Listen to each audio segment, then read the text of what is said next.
Chapter 20. I shall live for ever and ever and ever. But they were obliged to wait more than a week, because first there came some very windy days, and then Colin was threatened with a cold, which two things happening one after the other would no doubt have thrown him into a rage, but that there was so much careful and mysterious planning to do, and almost every day Dickon came in, if only for a few minutes, to talk about what was happening on the moor and in the lanes and hedges and on the borders of streams. The things he had to tell about otters and badgers and water rats' houses, not to mention birds' nests and field mice and their burrows, were enough to make you almost tremble with excitement when you heard all the intimate details from an animal charmer and realized with what thrilling eagerness and anxiety the whole busy underworld was working. "They're same as us," said Dickon, "only they have to build their homes every year, and it keeps 'em so busy they fair scuffle to get 'em done." The most absorbing thing, however, was the preparations to be made before Colin could be transported with sufficient secrecy to the garden.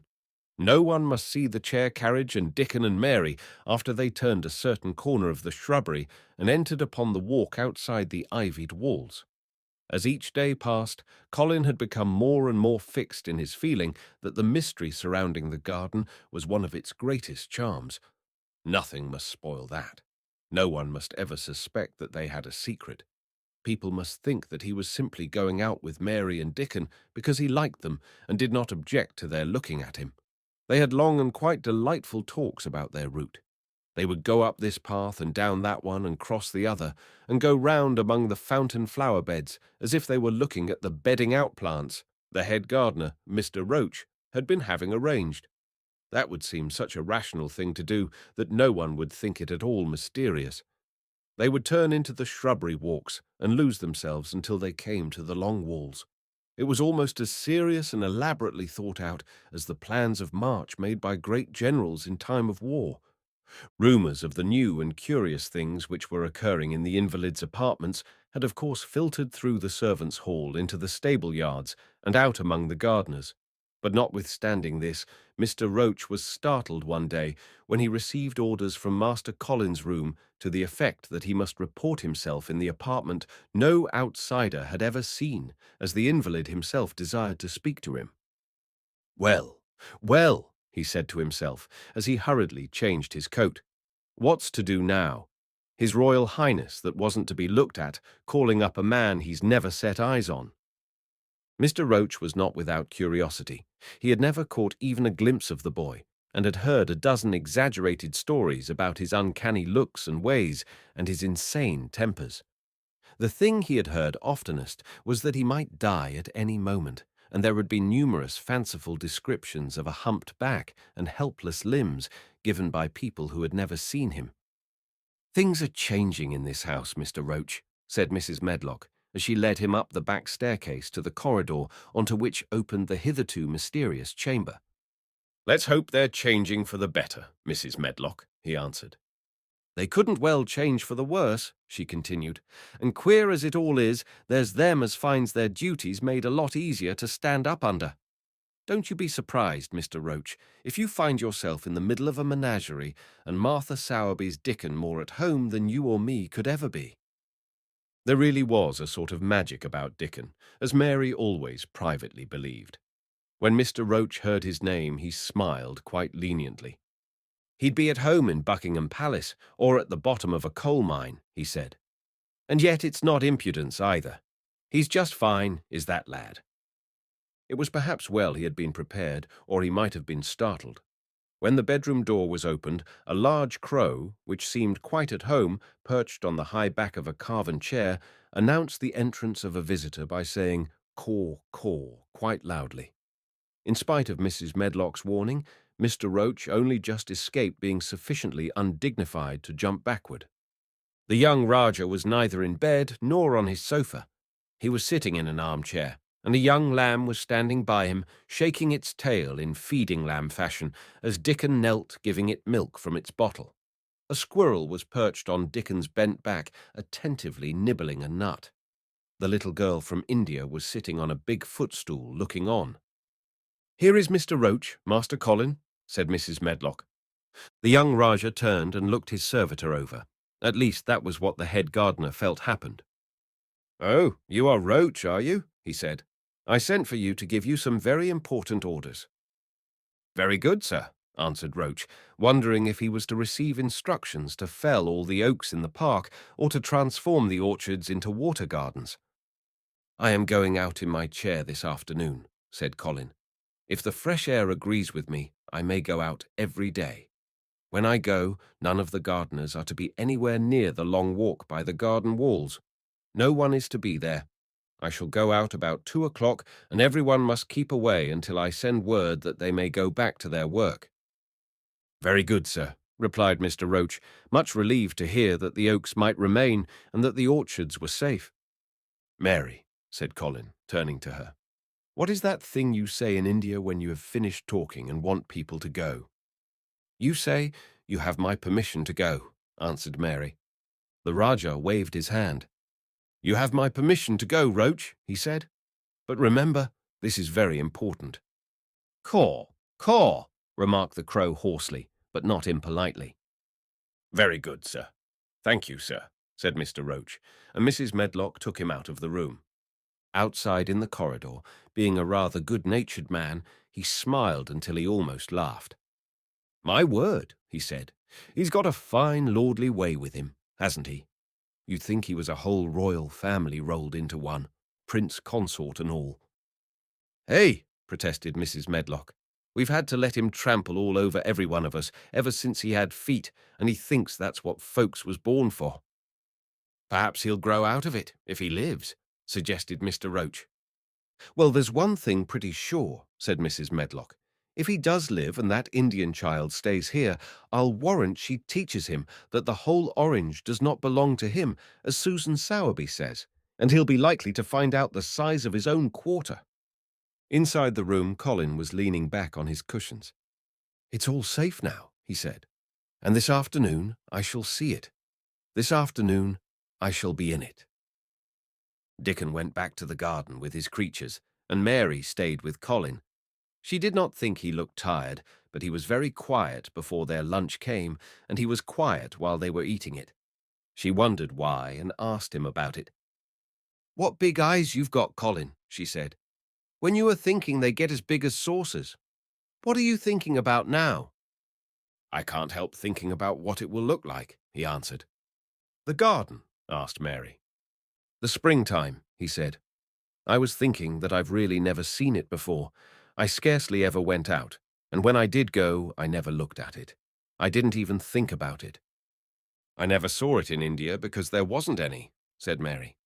Shut in and morbid as his life had been, Colin had more imagination than she had, and at least he had spent a good deal of time looking at wonderful books and pictures. "That morning when you ran in and said, 'It's come, it's come,' you made me feel quite queer. It sounded as if things were coming with a great procession and big bursts and wafts of music. I've a picture like it in one of my books, crowds of lovely people and children with garlands and branches with blossoms on them, everyone laughing and dancing and crowding and playing on pipes. That was why I said, 'Perhaps we shall hear golden trumpets,' and told you to throw open the window." "How funny," said Mary. "That's really just what it feels like, and if all the flowers and leaves and green things and birds and wild creatures dance past at once, what a crowd it would be. I'm sure they'd dance and sing and flute, and that would be the wafts of music." They both laughed, but it was not because the idea was laughable, but because they both so liked it. A little later, the nurse made Colin ready. She noticed that instead of lying like a log while his clothes were put on, he sat up and made some efforts to help himself, and he talked and laughed with Mary all the time. "This is one of his good days, sir," she said to Dr. Craven, who dropped in to inspect him. "He's in such good spirits that it makes him stronger." "I'll call in again later in the afternoon, after he has come in," said Dr. Craven. "I must see how the going out agrees with him. I wish," in a very low voice, "that he would let you go with him." "I'd rather give up the case this moment, sir, than even stay here while it's suggested," answered the nurse, with sudden firmness. "I hadn't really decided to suggest it," said the doctor, with his slight nervousness. We'll try the experiment. Dickon's a lad I'd trust with a newborn child. The strongest footman in the house carried Colin downstairs and put him in his wheeled chair near which Dickon waited outside. After the manservant had arranged his rugs and cushions, the Rajah waved his hand to him and to the nurse. "You have my permission to go," he said, and they both disappeared quickly, and it must be confessed, giggled when they were safely inside the house. Dickon began to push the wheeled chair slowly and steadily. Mistress Mary walked beside it, and Colin leaned back and lifted his face to the sky. The arch of it looked very high, and the small, snowy clouds seemed like white birds floating on outspread wings below its crystal blueness. The wind swept in soft, big breaths down from the moor and was strange with a wild, clear-scented sweetness. Colin kept lifting his thin chest to draw it in, and his big eyes looked as if it were they which were listening instead of his ears. "There are so many sounds of singing and humming and calling out," he said. "What is that scent the puffs of wind bring?" "It's gorse on the moor that's opening out," answered Dickon. The bees are at it wonderful today." Not a human creature was to be caught sight of in the paths they took. In fact, every gardener or gardener's lad had been witched away, but they wound in and out among the shrubbery and out and round the fountain beds, following their carefully planned route for the mere mysterious pleasure of it. But when at last they turned into the long walk by the ivied walls, the excited sense of an approaching thrill made them, for some curious reason they could not have explained, begin to speak in whispers. "This is it," breathed Mary. "This is where I used to walk up and down and wonder and wonder." "Is it?" cried Colin, and his eyes began to search the ivy with eager curiousness. "But I can see nothing," he whispered. "There is no door." "That's what I thought," said Mary. Then there was a lovely, breathless silence, and the chair wheeled on. "That is the garden where Ben Weatherstaff works," said Mary. "Is it?" said Colin. A few yards more, and Mary whispered again. "This is where the robin flew over the wall," she said. "Is it?" cried Colin. "Oh, I wish he'd come again." "And that," said Mary with solemn delight, pointing under a big lilac bush, "is where he perched on the little heap of earth and showed me the key." Then Colin sat up. "Where? Where?" "There," he cried, and his eyes were as big as the wolf's in Red Riding Hood, when Red Riding Hood felt called upon to remark on them. Dickon stood still, and the wheeled chair stopped. "And this," said Mary, stepping onto the bed close to the ivy, "is where I went to talk to him when he chirped at me from the top of the wall. And this is the ivy the wind blew back," and she took hold of the hanging green curtain. "Oh, is it? Is it?" gasped Colin. "And here is the handle, and here is the door. Dickon, push him in. Push him in quickly." And Dickon did it with one strong, steady, splendid push. But Colin had actually dropped back against his cushions, even though he gasped with delight, and he had covered his eyes with his hands and held them there, shutting out everything until they were inside, and the chair stopped as if by magic, and the door was closed. Not till then did he take them away and look round and round and round, as Dickon and Mary had done. And over walls and earth and trees and swinging sprays and tendrils, the fair green veil of tender little leaves had crept, and in the grass under the trees and the grey urns in the alcoves, and here and there everywhere were touches or splashes of gold and purple and white, and the trees were showing pink and snow above his head, and there were fluttering of wings and faint sweet pipes and humming and scents and scents. And the sun fell warm upon his face like a hand with a lovely touch. And in wonder Mary and Dickon stood and stared at him. He looked so strange and different because a pink glow of colour had actually crept all over him, ivory face and neck and hands and all. "I shall get well, I shall get well," he cried out. "Mary, Dickon, I shall get well, and I shall live forever and ever and ever." Chapter 21. Ben Weatherstaff. One of the strange things about living in the world is that it is only now and then one is quite sure one is going to live forever and ever and ever. One knows it sometimes when one gets up at the tender, solemn dawn time and goes out and stands alone and throws one's head far back and looks up and watches the pale sky slowly changing and flushing and marvelous unknown things happening until the east almost makes one cry out and one's heart stands still at the strange, unchanging majesty of the rising of the sun, which has been happening every morning for thousands and thousands and thousands of years. One knows it then for a moment or so. And one knows it sometimes when one stands by oneself in a wood at sunset, and the mysterious deep gold stillness, slanting through and under the branches, seems to be saying slowly again and again something one cannot quite hear, however much one tries. Then sometimes the immense quiet of the dark blue at night, with millions of stars waiting and watching, makes one sure. And sometimes a sound of far-off music makes it true. And sometimes a look in someone's eyes. And it was like that with Colin when he first saw and heard and felt the springtime inside the 4 high walls of a hidden garden. That afternoon the whole world seemed to devote itself to being perfect and radiantly beautiful and kind to one boy. Perhaps out of pure heavenly goodness, the spring came and crowded everything it possibly could into that one place. More than once, Dickon paused in what he was doing and stood still with a sort of growing wonder in his eyes, shaking his head softly. "Eh, it is gradely," he said. "I'm 12 going on 13, and there's a lot of afternoons in 13 years, but seems to me like I never seed one as gradely as this 'ere." "Aye, it is a gradely one," said Mary, and she sighed for mere joy. "I'll warrant it's the gradelest one as ever was in this world." "Does thou think," said Colin with dreamy carefulness, "as happen it was made loike this here all a purpose for me?" "My word," cried Mary admiringly, "that there is a bit of good Yorkshire, that shaping first rate, that thou art."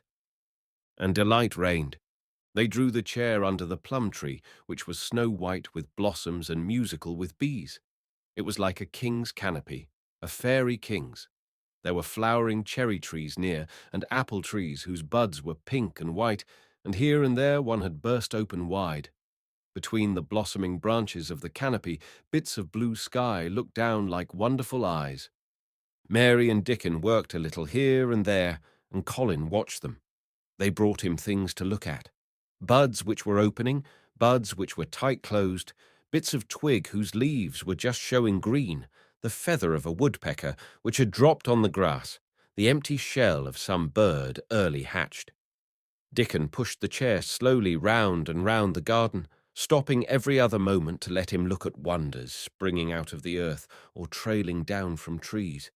It was like being taken in state round the country of a magic king and queen and shown all the mysterious riches it contained. "I wonder if we shall see the robin," said Colin. "They'll see him often enow after a bit," answered Dickon. "When the eggs hatches out the little chap, he'll be kept so busy it'll make his head swim. They'll see him flying backward and forward carrying worms nigh as big as himself. And that much noise going on in the nest when he gets there as fair flusters him, so as he scarce knows which big mouth to drop the first piece in. And gaping beaks and squawks on every side. Mother says, as when she sees the work a robin has to keep them gaping beaks filled, she feels like she was a lady with nothing to do. She says she's seen the little chaps when it seemed like the sweat must be dropping off 'em, though folk can't see it. This made them giggle so delightedly that they were obliged to cover their mouths with their hands, remembering that they must not be heard. Colin had been instructed as to the law of whispers and low voices several days before. He liked the mysteriousness of it and did his best, but in the midst of excited enjoyment it is rather difficult never to laugh above a whisper. Every moment of the afternoon was full of new things, and every hour the sunshine grew more golden. The wheeled chair had been drawn back under the canopy, and Dickon had sat down on the grass and had just drawn out his pipe when Colin saw something he had not had time to notice before. "That's a very old tree over there, isn't it?" he said. Dickon looked across the grass at the tree, and Mary looked, and there was a brief moment of stillness. "Yes," answered Dickon, after it, and his low voice had a very gentle sound. Mary gazed at the tree and thought, "The branches are quite grey, and there's not a single leaf anywhere, Colin went on. It's quite dead, isn't it? Aye, admitted Dickon. But them roses as has climbed all over it will near hide every bit of the dead wood when they're full of leaves and flowers. It won't look dead then. It'll be the prettiest of all. Mary still gazed at the tree and thought. It looks as if a big branch had been broken off, said Colin. I wonder how it was done. It's been done many a year, answered Dickon. Eh? With a sudden relieved start and laying his hand on Colin. Look at that robin. There he is. He's been foraging for his mate. Colin was almost too late, but he just caught sight of him. The flash of red-breasted bird with something in his beak. He darted through the greenness and into the close-grown corner and was out of sight. Colin leaned back on his cushion again, laughing a little. He's taking her tea to her. Perhaps it's 5 o'clock. I think I'd like some tea myself. And so they were safe. It was magic which sent the robin, said Mary, secretly to Dickon afterward. I know it was magic. For both she and Dickon had been afraid Colin might ask something about the tree whose branch had broken off 10 years ago, and they had talked it over together, and Dickon had stood and rubbed his head in a troubled way. We mun look as if it wasn't no different from the other trees, he had said. We couldn't never tell him how it broke, poor lad. If he says anything about it, we mun try to look cheerful. Aye, that we mun, had answered Mary. But she had not felt as if she looked cheerful when she gazed at the tree. She wondered and wondered in those few moments if there was any reality in that other thing Dickon had said. He had gone on rubbing his rust-red hair in a puzzled way, but a nice, comforted look had begun to grow in his blue eyes. Mrs. Craven was a very lovely young lady, he had gone on rather hesitatingly. And mother, she thinks maybe she's about Misselthwaite, many a time looking after Mester Colin. Same as all mothers do when they're took out of the world. They have to come back, thou sees. Happen she's been in the garden, and happen it was her set us to work and told us to bring him here. Mary had thought he meant something about magic. She was a great believer in magic. Secretly, she quite believed that Dickon worked magic, of course good magic, on everything near him, and that was why people liked him so much, and wild creatures knew he was their friend. She wondered, indeed, if it were not possible that his gift had brought the robin just at the right moment when Colin asked that dangerous question. She felt that his magic was working all the afternoon and making Colin look like an entirely different boy. It did not seem possible that he could be the crazy creature who had screamed and beaten and bitten his pillow. Even his ivory whiteness seemed to change. The faint glow of colour which had shown on his face and neck and hands when he first got inside the garden really never quite died away. He looked as if he were made of flesh instead of ivory or wax. They saw the robin carry food to his mate 2 or 3 times, and it was so suggestive of afternoon tea that Colin felt they must have some. Go and make one of the men servants bring some in a basket to the rhododendron walk, he said, and then you and Dickon can bring it here. It was an agreeable idea, easily carried out, and when the white cloth was spread upon the grass, with hot tea and buttered toast and crumpets, a delightfully hungry meal was eaten, and several birds on domestic errands paused to inquire what was going on and were led into investigating crumbs with great activity.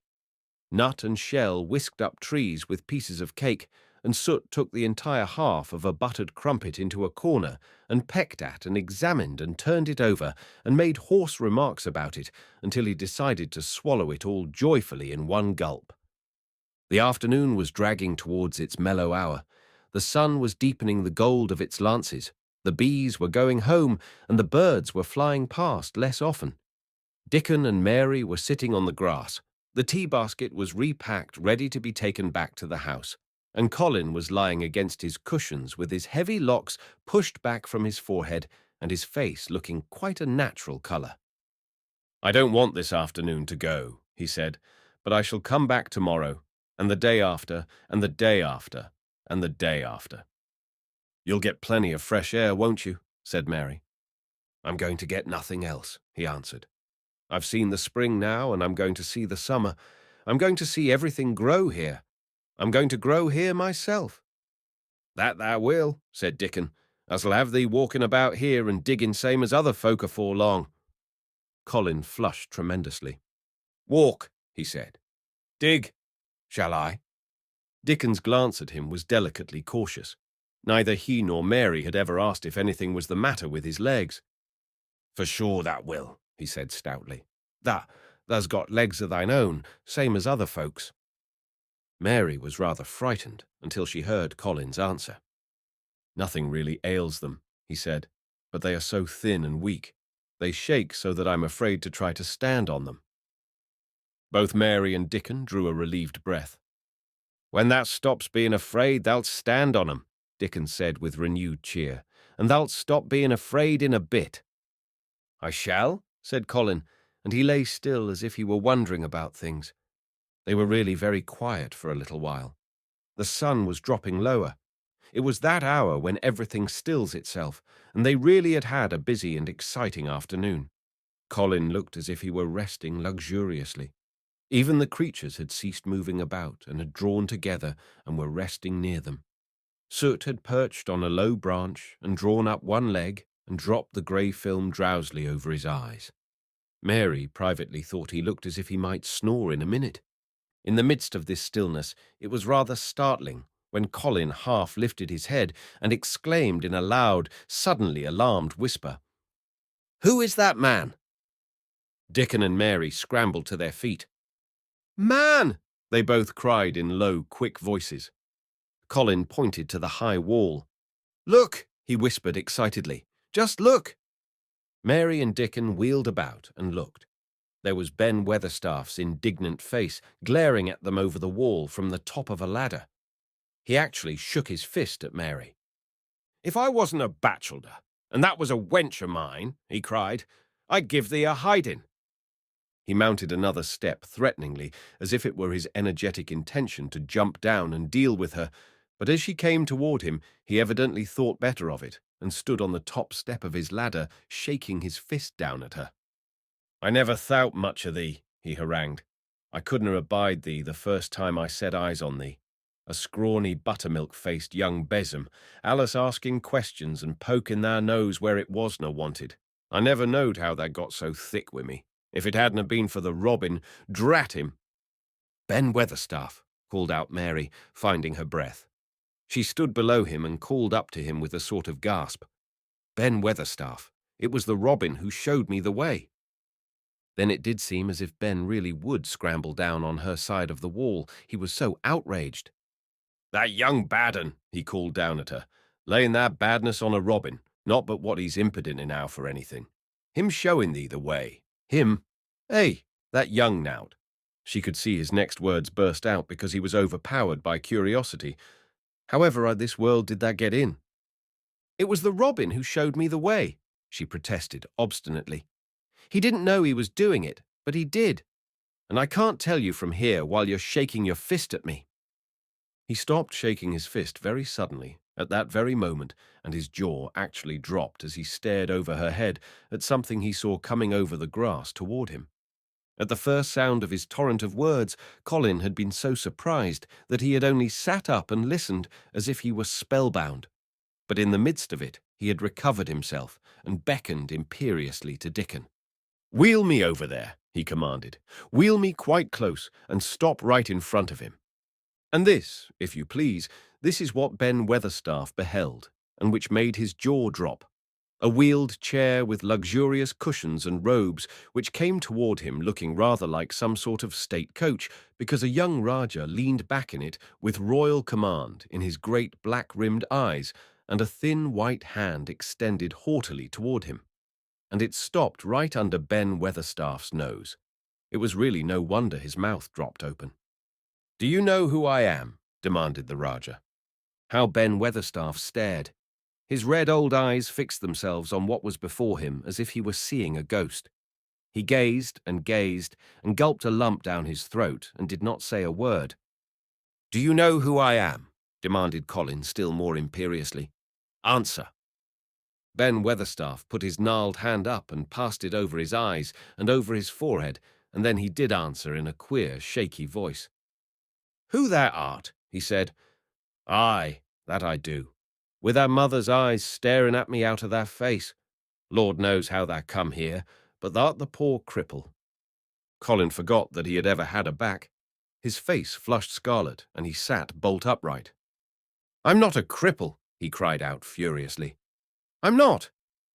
"He's not," cried Mary, almost shouting up the wall in her fierce indignation. "He's not got a lump as big as a pin. I looked, and there was none there, not one." Ben Weatherstaff passed his hand over his forehead again and gazed as if he could never gaze enough. His hand shook, and his mouth shook, and his voice shook. He was an ignorant old man and a tactless old man, and he could only remember the things he had heard. That hasn't got a crooked back," he said hoarsely. "No," shouted Colin. That hasn't got crooked legs," quavered Ben more hoarsely yet. It was too much. The strength which Colin usually threw into his tantrums rushed through him now in a new way. Never yet had he been accused of crooked legs, even in whispers, and the perfectly simple belief in their existence which was revealed by Ben Weatherstaff's voice was more than Rajah flesh and blood could endure. His anger and insulted pride made him forget everything but this one moment and filled him with a power he had never known before, an almost unnatural strength. "Come here," he shouted to Dickon, and he actually began to tear the coverings off his lower limbs and disentangle himself. Come here, this minute." Dickon was by his side in a second. Mary caught her breath in a short gasp and felt herself turn pale. "He can do it! He can do it! He can do it! He can!" she gabbled over to herself under her breath as fast as ever she could. There was a brief, fierce scramble. The rugs were tossed on the ground. Dickon held Colin's arm. The thin legs were out. The thin feet were on the grass. Colin was standing upright, as straight as an arrow, and looking strangely tall, his head thrown back and his strange eyes flashing lightning. "Look at me!" he flung up at Ben Weatherstaff. "Just look at me! You! Just look at me!" "He's as straight as I am," cried Dickon. "He's as straight as any lad i' Yorkshire." What Ben Weatherstaff did, Mary thought queer beyond measure. He choked and gulped, and suddenly tears ran down his weather-wrinkled cheeks as he struck his old hands together. "Hey," he burst forth, "the lies folk tells. Thou'rt as thin as a lath, and as white as a wraith, but there's not a knob on thee. Thou'lt make a mun yet. God bless thee." Dickon held Colin's arm strongly, but the boy had not begun to falter. He stood straighter and straighter, and looked Ben Weatherstaff in the face. "I'm your master," he said, "when my father is away, and you are to obey me. This is my garden. Don't dare to say a word about it. You get down from that ladder and go out to the long walk, and Miss Mary will meet you and bring you here. I want to talk to you. We did not want you, but now you will have to be in the secret. Be quick." Ben Weatherstaff's crabbed old face was still wet with that one queer rush of tears. It seemed as if he could not take his eyes from thin, straight Colin standing on his feet with his head thrown back. "Hey, lad," he almost whispered. "Hey, my lad." And then remembering himself, he suddenly touched his hat gardener fashion and said, yes, sir," and obediently disappeared as he descended the ladder. Chapter 22. When the sun went down. When his head was out of sight, Colin turned to Mary. "Go and meet him," he said, and Mary flew across the grass to the door under the ivy. Dickon was watching him with sharp eyes. There were scarlet spots on his cheeks, and he looked amazing, but he showed no signs of falling. "I can stand," he said, and his head was still held up, and he said it quite grandly. "I told thee that could as soon as thou stopped being afraid," answered Dickon. "And thou's stopped." "Yes, I've stopped," said Colin. Then suddenly he remembered something Mary had said. "Are you making magic?" he asked sharply. Dickon's curly mouth spread in a cheerful grin. "Tha's doing magic thyself," he said. "It's same magic as made these here work out of the earth," and he touched with his thick boot a clump of crocuses in the grass. Colin looked down at them. "Aye," he said slowly, "there couldn't be bigger magic than that there. There couldn't be."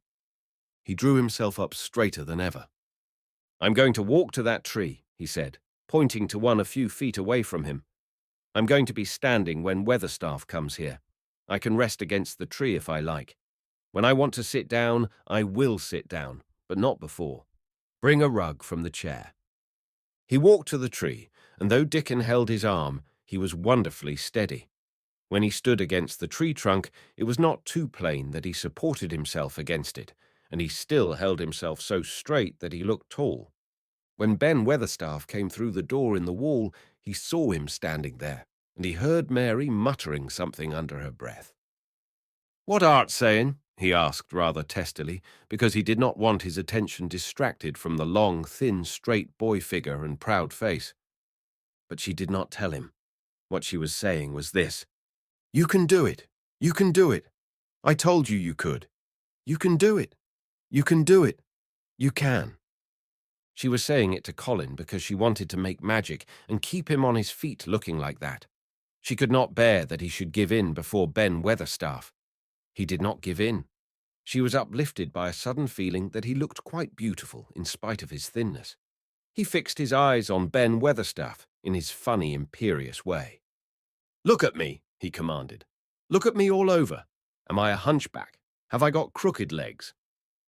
Ben Weatherstaff had not quite got over his emotion, but he had recovered a little and answered almost in his usual way. "Not that," he said. "Out of the sort. What's there been doing with thyself? Hiding out of sight and letting folk think there was cripple and half-witted." "Half-witted," said Colin angrily. "Who thought that?" "Lots of fools," said Ben. "The world's full of jackasses braying, and they never brain out but lies. What did thou shut thyself up for?" "Everyone thought I was going to die," said Colin shortly. "I'm not." And he said it with such decision, Ben Weatherstaff looked him over, up and down, down and up. "That die," he said with dry exultation. "Now to the sort. There's got too much pluck in thee. When I seed thee put thy legs on the ground in such a hurry, I knowed that was all right. Sit thee down on the rug a bit, young mester, and give me thy orders." There was a queer mixture of crabbed tenderness and shrewd understanding in his manner. Mary had poured out speech as rapidly as she could as they had come down the long walk. The chief thing to be remembered, she had told him, was that Colin was getting well. Getting well. The garden was doing it. No one must let him remember about having humps and dying. The Rajah condescended to seat himself on a rug under the tree. "What work do you do in the gardens, Weatherstaff?" he inquired. "Anything I'm told to do," answered old Ben. "I'm kept on by favour, because she liked me." "She?" said Colin. "That mother," answered Ben Weatherstaff. "My mother," said Colin, and he looked about him quietly. This was her garden, wasn't it? Aye, it was that, and Ben Weatherstaff looked about him too. She were main fond of it. "It is my garden now. I am fond of it. I shall come here every day," announced Colin, "but it is to be a secret. My orders are that no one is to know that we come here. Dickon and my cousin have worked and made it come alive. I shall send for you sometimes to help, but you must come when no one can see you." Ben Weatherstaff's face twisted itself in a dry old smile. "I've come here before when no one saw me," he said. "What?" exclaimed Colin. "When?" "The last time I was here," rubbing his chin and looking round, "was about 2 years ago." "But no one has been in it for 10 years," cried Colin. "There was no door." "I'm no one," said old Ben dryly. "And I didn't come through the door. I come over the wall. The rheumatics held me back the last 2 year." "That come and did a bit of pruning," cried Dickon. "I couldn't make out how it had been done."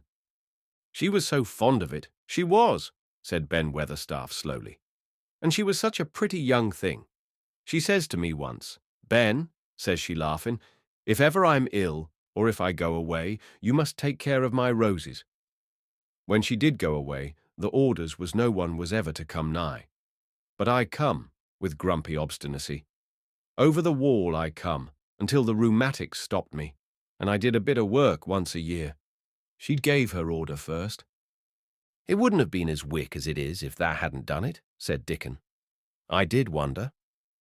"I'm glad you did it, Weatherstaff," said Colin. "You'll know how to keep the secret." "Aye, I'll know, sir. answered Ben, "and it'll be easier for a man with rheumatics to come in at the door." On the grass near the tree, Mary had dropped her trowel. Colin stretched out his hand and took it up.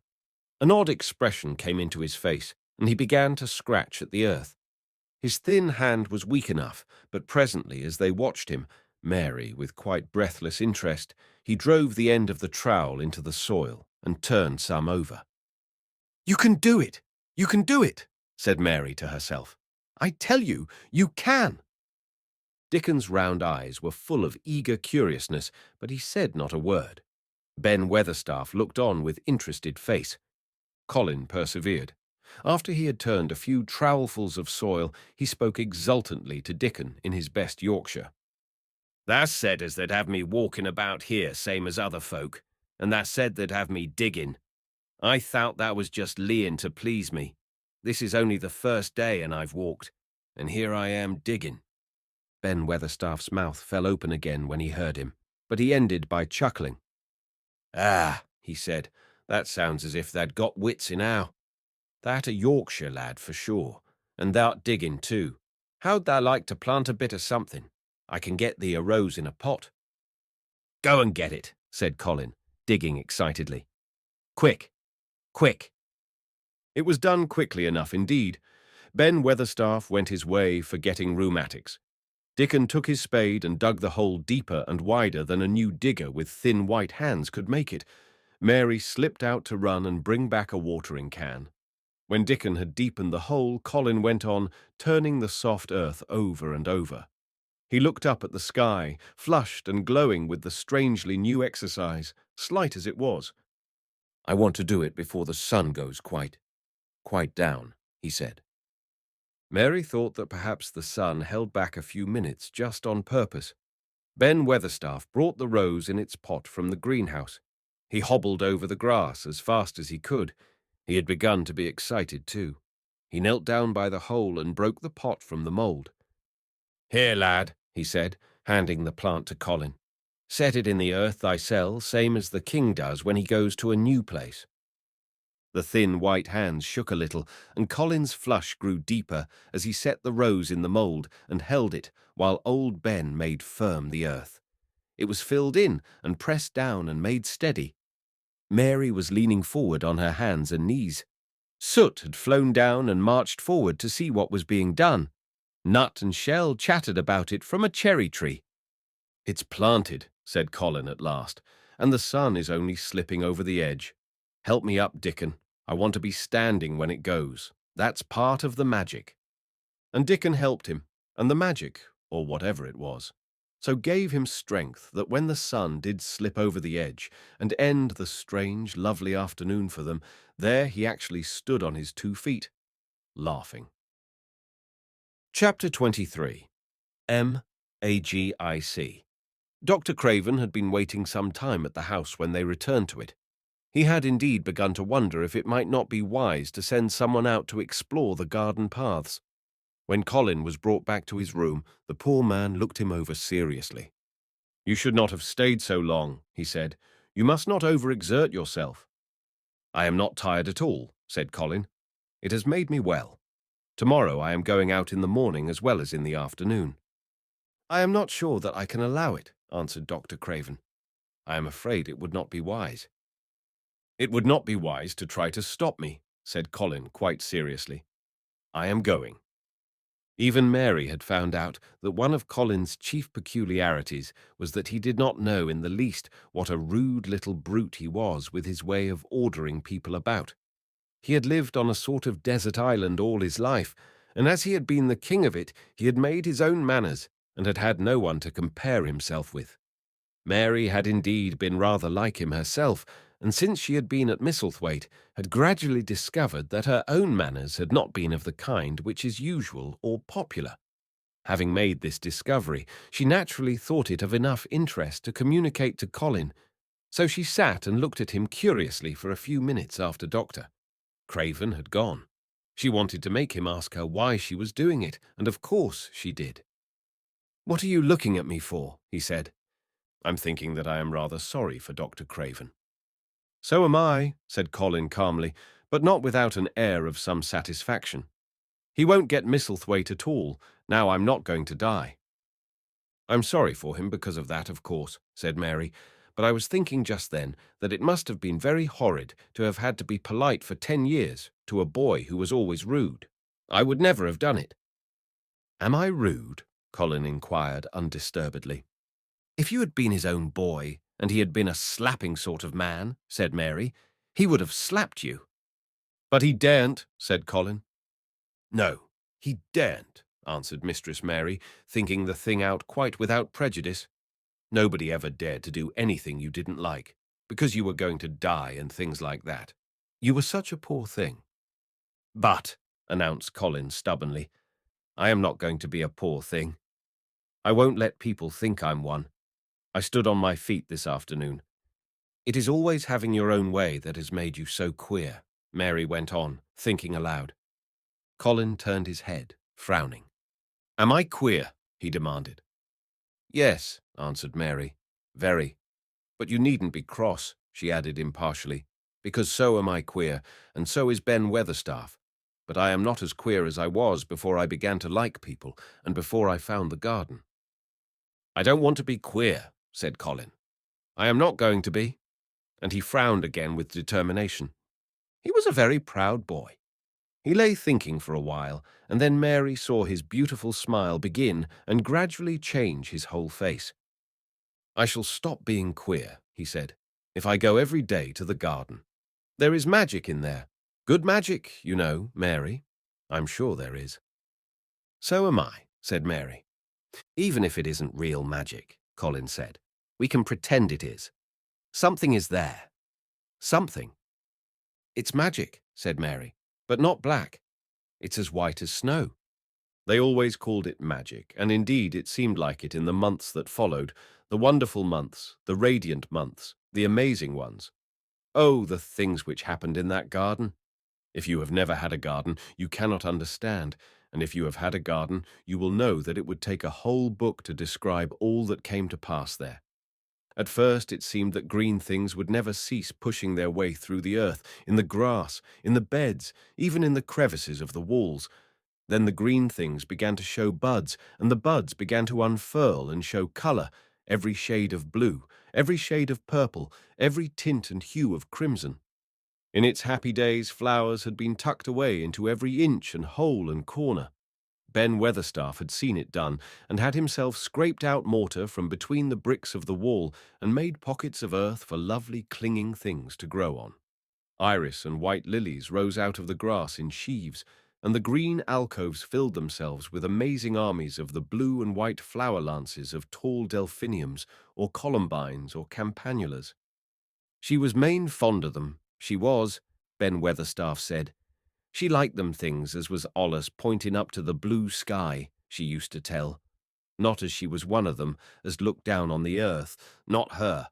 She just loved it, but she said as the blue sky aloose looked so joyful. The seeds Dickon and Mary had planted grew as if fairies had tended them. Satiny poppies of all tints danced in the breeze by the score, gaily defying flowers which had lived in the garden for years, and which, it might be confessed, seemed rather to wonder how such new people had got there. And the roses, rising out of the grass, tangled round the sundial, wreathing the tree trunks and hanging from their branches, climbing up the walls and spreading over them with long garlands falling in cascades. They came alive day by day, hour by hour. Fair, fresh leaves, and buds, tiny at first, but swelling and working magic until they burst and uncurled into cups of scent, delicately spilling themselves over their brims and filling the garden air. Colin saw it all, watching each change as it took place. Every morning he was brought out, and every hour of each day when it didn't rain he spent in the garden. Even grey days pleased him. He would lie on the grass, watching things growing, he said. If you watched long enough, he declared, you could see buds unsheath themselves. Also, you could make the acquaintance of strange, busy insect things running about on various unknown but evidently serious errands, sometimes carrying tiny scraps of straw or feather or food, or climbing blades of grass as if they were trees from whose tops one could look out to explore the country. a mole throwing up its mound at the end of its burrow and making its way out at last with the long-nailed paws which looked so like elfish hands, had absorbed him one whole morning. Ants' ways, beetles' ways, bees' ways, frogs' ways, birds' ways, plants' ways gave him a new world to explore, and when Dickon revealed them all and added foxes' ways, otters' ways, ferrets' ways, squirrels' ways, and trout and water rats and badgers' ways, there was no end to the things to talk about and think over. And this was not the half of the magic. The fact that he had really once stood on his feet had set Colin thinking tremendously, and when Mary told him of the spell she had worked, he was excited and approved of it greatly. He talked of it constantly. "Of course there must be lots of magic in the world," he said wisely one day, "but people don't know what it is like or how to make it. Perhaps the beginning is just to say, nice things are going to happen until you make them happen. I am going to try and experiment." The next morning, when they went to the secret garden, he sent at once for Ben Weatherstaff. Ben came as quickly as he could and found the Rajah standing on his feet under a tree and looking very grand, but also very beautifully smiling. "Good morning, Ben Weatherstaff," he said. "I want you and Dickon and Miss Mary to stand in a row and listen to me, because I am going to tell you something very important." "Aye, sir," answered Ben Weatherstaff, touching his forehead. One of the long-concealed charms of Ben Weatherstaff was that in his boyhood he had once run away to sea and had made voyages, so he could reply like a sailor. "I am going to try a scientific experiment," explained the Rajah. "When I grow up, I am going to make great scientific discoveries, and I am going to begin now with this experiment." Aye, sir," said Ben Weatherstaff promptly, though this was the first time he had heard of great scientific discoveries. It was the first time Mary had heard of them, either, but even at this stage she had begun to realize that, queer as he was, Colin had read about a great many singular things and was somehow a very convincing sort of boy. When he held up his head and fixed his strange eyes on you, it seemed as if you believed him almost in spite of yourself, though he was only 10 years old, going on 11. At this moment he was especially convincing, because he suddenly felt the fascination of actually making a sort of speech like a grown-up person. "The great scientific discoveries I am going to make," he went on, "will be about magic. Magic is a great thing, and scarcely anyone knows anything about it except a few people in old books, and Mary a little because she was born in India where there are fakirs. I believe Dickon knows some magic, but perhaps he doesn't know he knows it. He charms animals and people. I would never have let him come to see me if he had not been an animal charmer, which is a boy charmer too, because a boy is an animal. I am sure there is magic in everything, only we have not sense enough to get hold of it and make it do things for us, like electricity and horses and steam." This sounded so imposing that Ben Weatherstaff became quite excited and really could not keep still. Aye, sir," he said, and he began to stand up quite straight. "When Mary found this garden, it looked quite dead," the orator proceeded. "Then something began pushing things up out of the soil and making things out of nothing. One day, things weren't there, and another they were. I had never watched things before, and it made me feel very curious. Scientific people are always curious, and I am going to be scientific. I keep saying to myself, what is it? What is it? It's something. It can't be nothing. I don't know its name, so I call it magic. I have never seen the sun rise, but Mary and Dickon have, and from what they tell me, I am sure that is magic too. Something pushes it up and draws it. Sometimes, since I've been in the garden, I've looked up through the trees at the sky, and I've had a strange feeling of being happy, as if something were pushing and drawing in my chest and making me breathe fast. Magic is always pushing and drawing and making things out of nothing. Everything is made out of magic, leaves and trees, flowers and birds, badgers and foxes and squirrels and people. So it must be all around us. In this garden, in all the places. The magic in this garden has made me stand up and know I am going to live to be a man. I am going to make the scientific experiment of trying to get some and put it in myself and make it push and draw me and make me strong. I don't know how to do it, but I think that if you keep thinking about it and calling it, perhaps it will come. Perhaps that is the first baby way to get it. When I was going to try to stand that first time, Mary kept saying to herself as fast as she could, "You can do it! You can do it!" And I did. I had to try myself at the same time, of course, but her magic helped me, and so did Dickens. Every morning and evening, and as often in the daytime as I can remember, I am going to say, "Magic is in me. Magic is making me well. I am going to be as strong as Dickon, as strong as Dickon. And you must all do it too. That is my experiment. Will you help, Ben Weatherstaff?" "Aye, aye, sir," said Ben Weatherstaff. "Aye, aye. If you keep doing it every day as regularly as soldiers go through drill, we shall see what will happen and find out if the experiment succeeds. You learn things by saying them over and over and thinking about them until they stay in your mind forever, and I think it will be the same with magic. If you keep calling it to come to you and help you, it will get to be part of you, and it will stay and do things. I once heard an officer in India tell my mother that there were fakirs who said words over and over thousands of times, said Mary. I've heard Jem Fettleworth's wife say the same thing over thousands of times, calling Jem a drunken brute, said Ben Weatherstaff dryly. Summat Alice come of that, sure enough. He gave her a good hiding and went to the Blue Lion and got as drunk as a lord. Colin drew his brows together and thought a few minutes. Then he cheered up. "Well," he said, "you see, something did come of it. She used the wrong magic until she made him beat her. If she'd used the right magic and had said something nice, perhaps he wouldn't have got as drunk as a lord, and perhaps he might have bought her a new bonnet." Ben Weatherstaff chuckled, and there was shrewd admiration in his little old eyes. "Thou'rt a clever lad as well as a straight-legged one, Mester Colin," he said. "Next time I see Bess Fettleworth, I'll give her a bit of a hint of what magic will do for her. She'd be rare and pleased if the scientific experiment worked, and so would Jem." Dickon had stood listening to the lecture, his round eyes shining with curious delight. Nut and Shell were on his shoulders, and he held a long-eared white rabbit in his arm and stroked it softly while it laid its ears along its back and enjoyed itself. "Do you think the experiment will work?" Colin asked him, wondering what he was thinking. He so often wondered what Dickon was thinking when he saw him looking at him or at one of his creatures with his happy, wide smile. He smiled now, and his smile was wider than usual. "Aye," he answered. "That I do. It'll work same as the seeds do when the sun shines on 'em. It'll work for sure. Shall us begin it now?" Colin was delighted, and so was Mary. Fired by recollections of fakirs and devotees in illustrations, Colin suggested that they should all sit cross-legged under the tree, which made a canopy.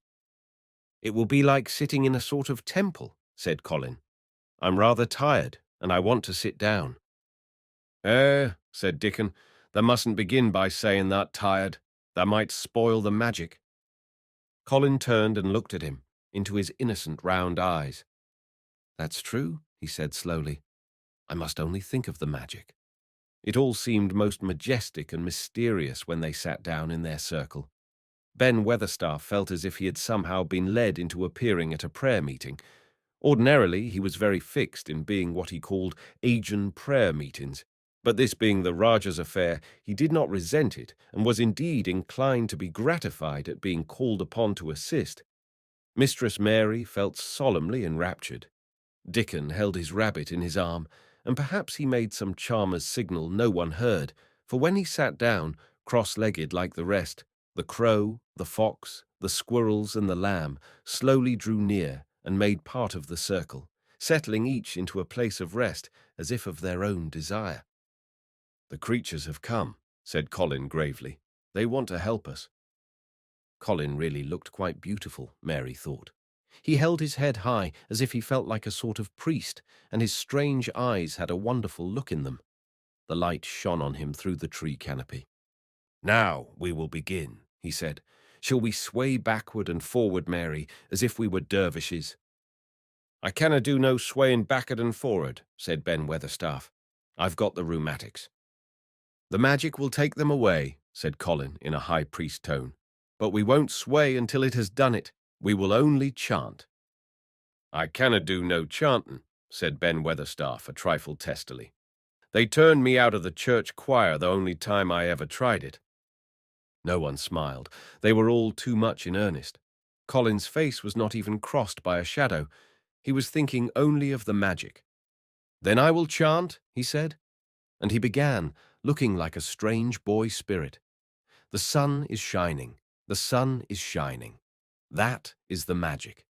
The flowers are growing. The roots are stirring. That is the magic. Being alive is the magic. Being strong is the magic. The magic is in me. The magic is in me. It is in me. It is in me. It's in every one of us. It's in Ben Weatherstaff's back. Magic exclamation mark. Magic exclamation mark. Come and help." He said it a great many times, not 1,000 times, but quite a goodly number. Mary listened entranced. She felt as if it were at once queer and beautiful, and she wanted him to go on and on. Ben Weatherstaff began to feel soothed into a sort of dream which was quite agreeable. The humming of the bees in the blossoms mingled with the chanting voice and drowsily melted into a doze. Dickon sat cross-legged with his rabbit asleep on his arm and a hand resting on the lamb's back. Soot had pushed away a squirrel and huddled close to him on his shoulder. The grey film dropped over his eyes. At last, Colin stopped. "Now I am going to walk round the garden," he announced. Ben Weatherstaff's head had just dropped forward, and he lifted it with a jerk. "You have been asleep," said Colin. "Now to the sort," mumbled Ben. "The sermon was good enow, but I'm bound to get out afore the collection." He was not quite awake yet. "You're not in church," said Colin. "Not me," said Ben, straightening himself. "Who said I were? I heard every bit of it. You said the magic was in my back. The doctor calls it rheumatics." The Rajah waved his hand. "That was the wrong magic," he said. "You will get better. You have my permission to go to your work. But come back tomorrow." "I'd like to see thee walk round the garden," grunted Ben. It was not an unfriendly grunt, but it was a grunt. In fact, being a stubborn old party and not having entire faith in magic, he had made up his mind that if he were sent away, he would climb his ladder and look over the wall so that he might be ready to hobble back if there were any stumbling. The Rajah did not object to his staying, and so the procession was formed. It really did look like a procession. Colin was at its head with Dickon on one side and Mary on the other. Ben Weatherstaff walked behind, and the creatures trailed after them, the lamb and the fox cub keeping close to Dickon, the white rabbit hopping along or stopping to nibble, and Soot following with the solemnity of a person who felt himself in charge. It was a procession which moved slowly but with dignity. Every few yards it stopped to rest. Colin leaned on Dickon's arm, and privately Ben Weatherstaff kept a sharp lookout. But now and then Colin took his hand from its support and walked a few steps alone. His head was held up all the time, and he looked very grand. "The magic is in me," he kept saying. "The magic is making me strong. I can feel it. I can feel it." It seemed very certain that something was upholding and uplifting him. He sat on the seats in the alcoves, and once or twice he sat down on the grass, and several times he paused in the path and leaned on Dickon, but he would not give up until he had gone all round the garden. When he returned to the canopy tree, his cheeks were flushed, and he looked triumphant. "I did it! The magic worked!" he cried. "That is my first scientific discovery." "What will Dr. Craven say?" broke out Mary. "He won't say anything," Colin answered, "because he will not be told. This is to be the biggest secret of all. No one is to know anything about it until I have grown so strong that I can walk and run like any other boy. I shall come here every day in my chair, and I shall be taken back in it. I won't have people whispering and asking questions, and I won't let my father hear about it until the experiment has quite succeeded. Then sometime when he comes back to Misselthwaite, I shall just walk into his study and say, 'Here I am. I am like any other boy. I am quite well, and I shall live to be a man. It has been done by a scientific experiment.'" "He will think he is in a dream," cried Mary. "He won't believe his eyes." Colin flushed triumphantly. He had made himself believe that he was going to get well, which was really more than half the battle, if he had been aware of it. And the thought which stimulated him more than any other was this imagining what his father would look like when he saw that he had a son who was as straight and strong as other fathers' sons. One of his darkest miseries in the unhealthy, morbid past days had been his hatred of being a sickly, weak-backed boy whose father was afraid to look at him. "He'll be obliged to believe them," he said. "One of the things I am going to do, after the magic works, and before I begin to make scientific discoveries, is to be an athlete." "We shall have thee taken to boxing in a week or so," said Ben Weatherstaff. "Thou'lt end wi' winning the belt and being champion prize fighter of all England." Colin fixed his eyes on him sternly. "Weatherstaff," he said, "that is disrespectful. You must not take liberties because you are in the secret. However much the magic works, I shall not be a prize fighter. I shall be a scientific discoverer." "Axe pardon. Axe pardon, sir," answered Ben, touching his forehead in salute. I ought to have seed it wasn't a joking matter, but his eyes twinkled, and secretly he was immensely pleased. He really did not mind being snubbed, since the snubbing meant that the lad was gaining strength and spirit. Chapter 24. Let them laugh. The secret garden was not the only one Dickon worked in. Round the cottage on the moor there was a piece of ground enclosed by a low wall of rough stones. Early in the morning and late in the fading twilight, and on all the days Colin and Mary did not see him, Dickon worked there planting or tending potatoes and cabbages, turnips and carrots and herbs for his mother. In the company of his creatures he did wonders there, and was never tired of doing them, it seemed. While he dug or weeded, he whistled or sang bits of Yorkshire moor songs, or talked to Soot or Captain, or the brothers and sisters he had taught to help him. "We'd never get on as comfortable as we do," Mrs. Sowerby said, "if it wasn't for Dickon's garden.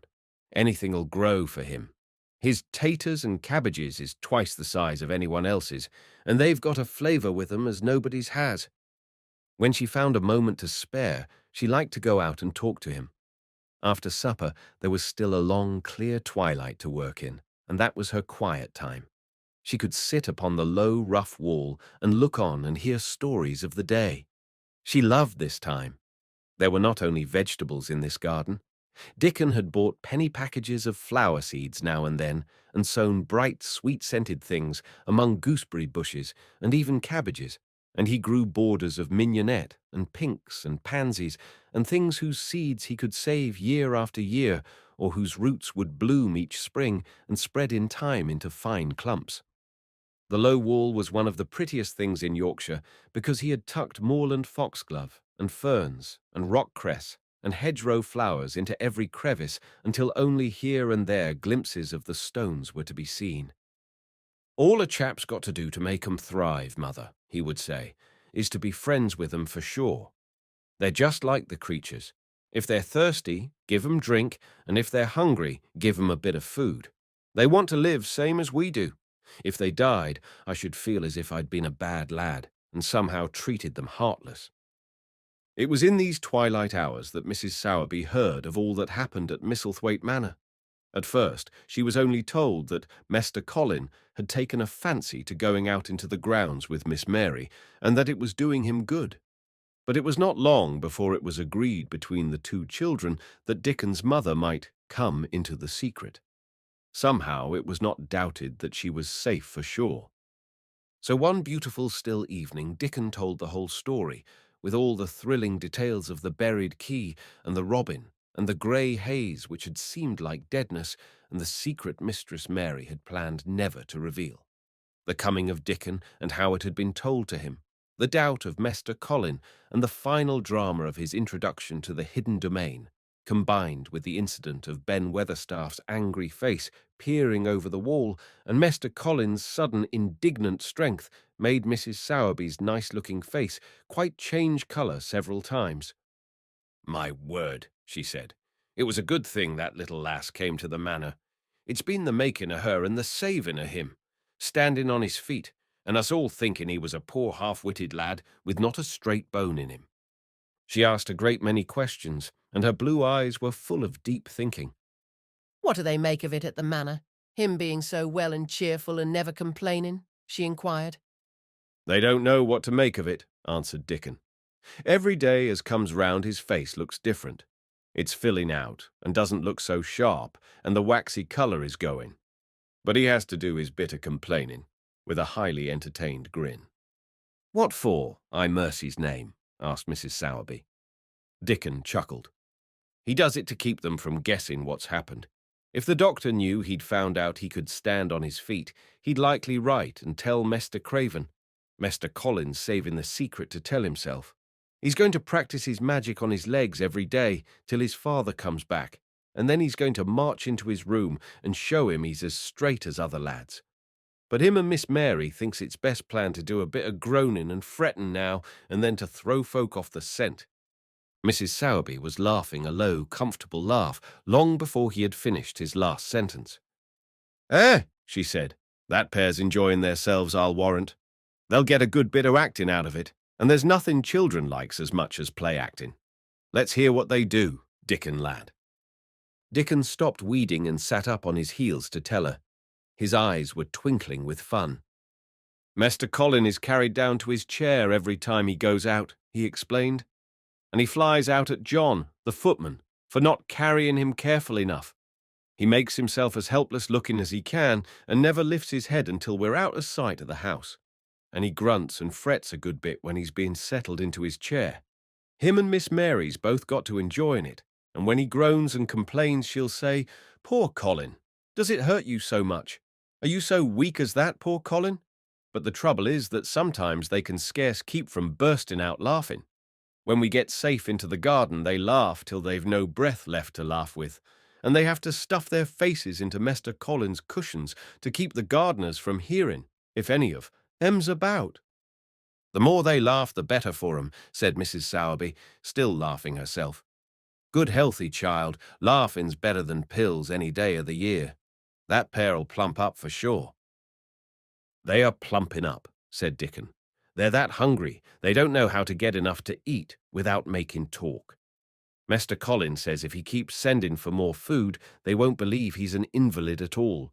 Miss Mary says she'll let him eat her share, but he says that if she goes hungry, she'll get thin, and they mun both get fat at once."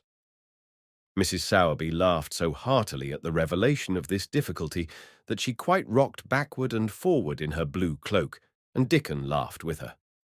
"I'll tell thee what, lad," Mrs. Sowerby said when she could speak. "I've thought of a way to help 'em. When thou goes to 'em in the mornings, thou shall take a pail of good new milk, and I'll bake 'em a crusty cottage loaf, or some buns with currants in 'em, same as you children like. Nothing so good as fresh milk and bread. Then they could take off the edge of their hunger while they were in their garden, and the fine food they get indoors would polish off the corners." "Eh, mother," said Dickon admiringly, "what a wonder thou art. Thou always sees a way out of things. They was quite in a pother yesterday. They didn't see how they was to manage without ordering up more food. They felt that empty inside. They're two young uns growing fast, and health's coming back to both of 'em. Children like that feels like young wolves, and food's flesh and blood to 'em," said Mrs. Sowerby. Then she smiled Dickon's own curving smile. "Eh, but they're enjoying theirselves for sure," she said. She was quite right, the comfortable, wonderful mother creature, and she had never been more so than when she said their play-acting would be their joy. Colin and Mary found it one of their most thrilling sources of entertainment. The idea of protecting themselves from suspicion had been unconsciously suggested to them first by the puzzled nurse and then by Dr. Craven himself. "Your appetite is improving very much, Master Colin," the nurse had said one day. "You used to eat nothing, and so many things disagreed with you." "Nothing disagrees with me now," replied Colin, and then seeing the nurse looking at him curiously, he suddenly remembered that perhaps he ought not to appear too well just yet. "At least things don't so often disagree with me. It's the fresh air." "Perhaps it is," said the nurse, still looking at him with a mystified expression. "But I must talk to Dr. Craven about it." "How she stared at you," said Mary when she went away, as if she thought there must be something to find out. "I won't have her finding out things," said Colin. "No one must begin to find out yet." When Dr. Craven came that morning, he seemed puzzled also. He asked a number of questions to Colin's great annoyance. You stay out in the garden a great deal, he suggested. Where do you go? Colin put on his favourite air of dignified indifference to opinion. I will not let anyone know where I go, he answered. I go to a place I like. Everyone has orders to keep out of the way. I won't be watched and stared at. You know that. You seem to be out all day, but I do not think it has done you harm. I do not think so. The nurse says that you eat much more than you have ever done before. Perhaps, said Colin, prompted by a sudden inspiration, perhaps it is an unnatural appetite. I do not think so, as your food seems to agree with you, said Dr. Craven. You are gaining flesh rapidly, and your colour is better. Perhaps I am bloated and feverish, said Colin, assuming a discouraging air of gloom. People who are not going to live are often different. Dr. Craven shook his head. He was holding Colin's wrist, and he pushed up his sleeve and felt his arm. You are not feverish, he said thoughtfully, and such flesh as you have gained is healthy. If you can keep this up, my boy, we need not talk of dying. Your father will be happy to hear of this remarkable improvement. I won't have him told, Colin broke forth fiercely. It will only disappoint him if I get worse again, and I may get worse this very night. I might have a raging fever. I feel as if I might be beginning to have one now. I won't have letters written to my father. I won't. I won't. You are making me angry, and you know that is bad for me. I feel hot already. I hate being written about and being talked over as much as I hate being stared at.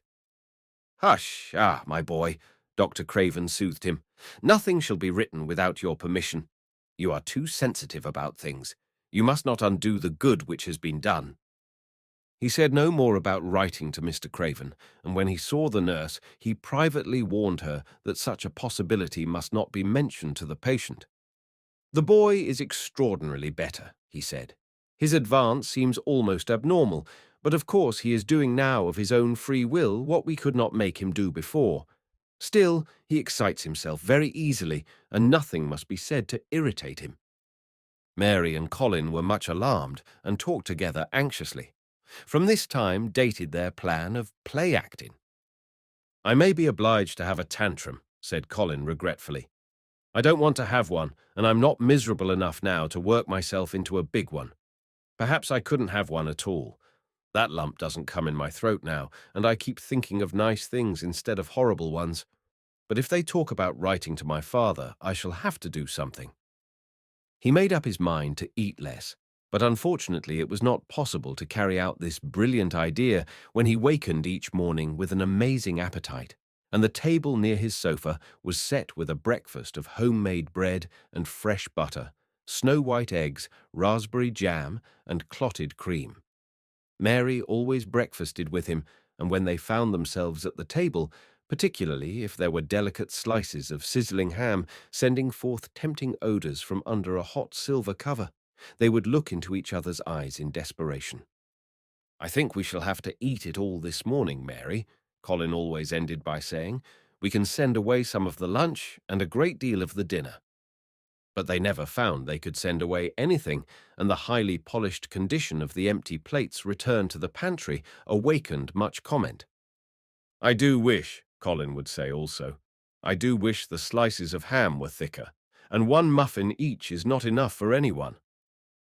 It's enough for a person who is going to die, answered Mary, when first she heard this. But it's not enough for a person who is going to live. I sometimes feel as if I could eat 3 when those nice fresh heather and gorse smells from the moor come pouring in at the open window. The morning that Dickon, after they had been enjoying themselves in the garden for about 2 hours, went behind a big rose bush and brought forth 2 tin pails and revealed that one was full of rich new milk with cream on the top of it, and that the other held cottage-made currant buns folded in a clean blue and white napkin, buns so carefully tucked in that they were still hot, there was a riot of surprised joyfulness. What a wonderful thing for Mrs. Sowerby to think of! What a kind, clever woman she must be! How good the buns were! And what delicious fresh milk! Magic is in her just as it is in Dickon, said Colin. It makes her think of ways to do things, nice things. She is a magic person. Tell her we are grateful, Dickon. extremely grateful. He was given to using rather grown-up phrases at times. He enjoyed them.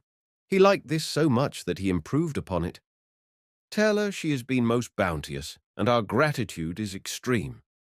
And then, forgetting his grandeur, he fell to and stuffed himself with buns and drank milk out of the pail in copious draughts, in the manner of any hungry little boy who had been taking unusual exercise and breathing in moorland air, and whose breakfast was more than 2 hours behind him. This was the beginning of many agreeable incidents of the same kind. They actually awoke to the fact that as Mrs. Sowerby had 14 people to provide food for, she might not have enough to satisfy 2 extra appetites every day, so they asked her to let them send some of their shillings to buy things. Dickon made the stimulating discovery that in the wood in the park outside the garden, where Mary had first found him, piping to the wild creatures, there was a deep little hollow where you could build a sort of tiny oven with stones and roast potatoes and eggs in it. Roasted eggs were a previously unknown luxury, and very hot potatoes with salt and fresh butter in them were fit for a woodland king, besides being deliciously satisfying. You could buy both potatoes and eggs and eat as many as you liked without feeling as if you were taking food out of the mouths of 14 people. Every beautiful morning the magic was worked by the mystic circle under the plum tree, which provided a canopy of thickening green leaves after its brief blossom time was ended. After the ceremony, Colin always took his walking exercise, and throughout the day he exercised his newly found power at intervals. Each day he grew stronger and could walk more steadily and cover more ground. And each day his belief in the magic grew stronger, as well it might. He tried one experiment after another as he felt himself gaining strength, and it was Dickon who showed him the best things of all. "Yesterday," he said one morning after an absence, "I went to Thwaite for mother, and near the Blue Cow Inn, I seed Bob Howarth. He's the strongest chap on the moor. He's the champion wrestler, and he can jump higher than any other chap and throw the hammer farther. He's gone all the way to Scotland for the sport some years. He's knowed me ever since I was a little un, and he's a friendly sort, and I axed him some questions.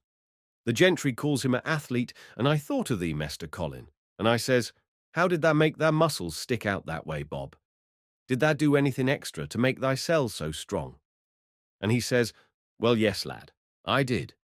A strong man in a show that came to Thwaite once showed me how to exercise my arms and legs and every muscle in my body. And I says, could a delicate chap make himself stronger with 'em, Bob?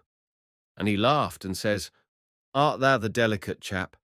And I says, no, but I knows a young gentleman that's getting well of a long illness, and I wish I knowed some of them tricks to tell him about. I didn't say no names, and he didn't ask none. He's friendly, same as I said, and he stood up and showed me good-natured like, and I imitated what he did till I knowed it by heart." Colin had been listening excitedly. "Can you show me?" he cried. "Will you?" "Aye, to be sure," Dickon answered, getting up. "But he says thou mun do 'em gentle at first, and be careful not to tire thysel. Rest in between times, and take deep breaths, and don't overdo." "I'll be careful," said Colin. "Show me. Show me. Dickon, you are the most magic boy in the world."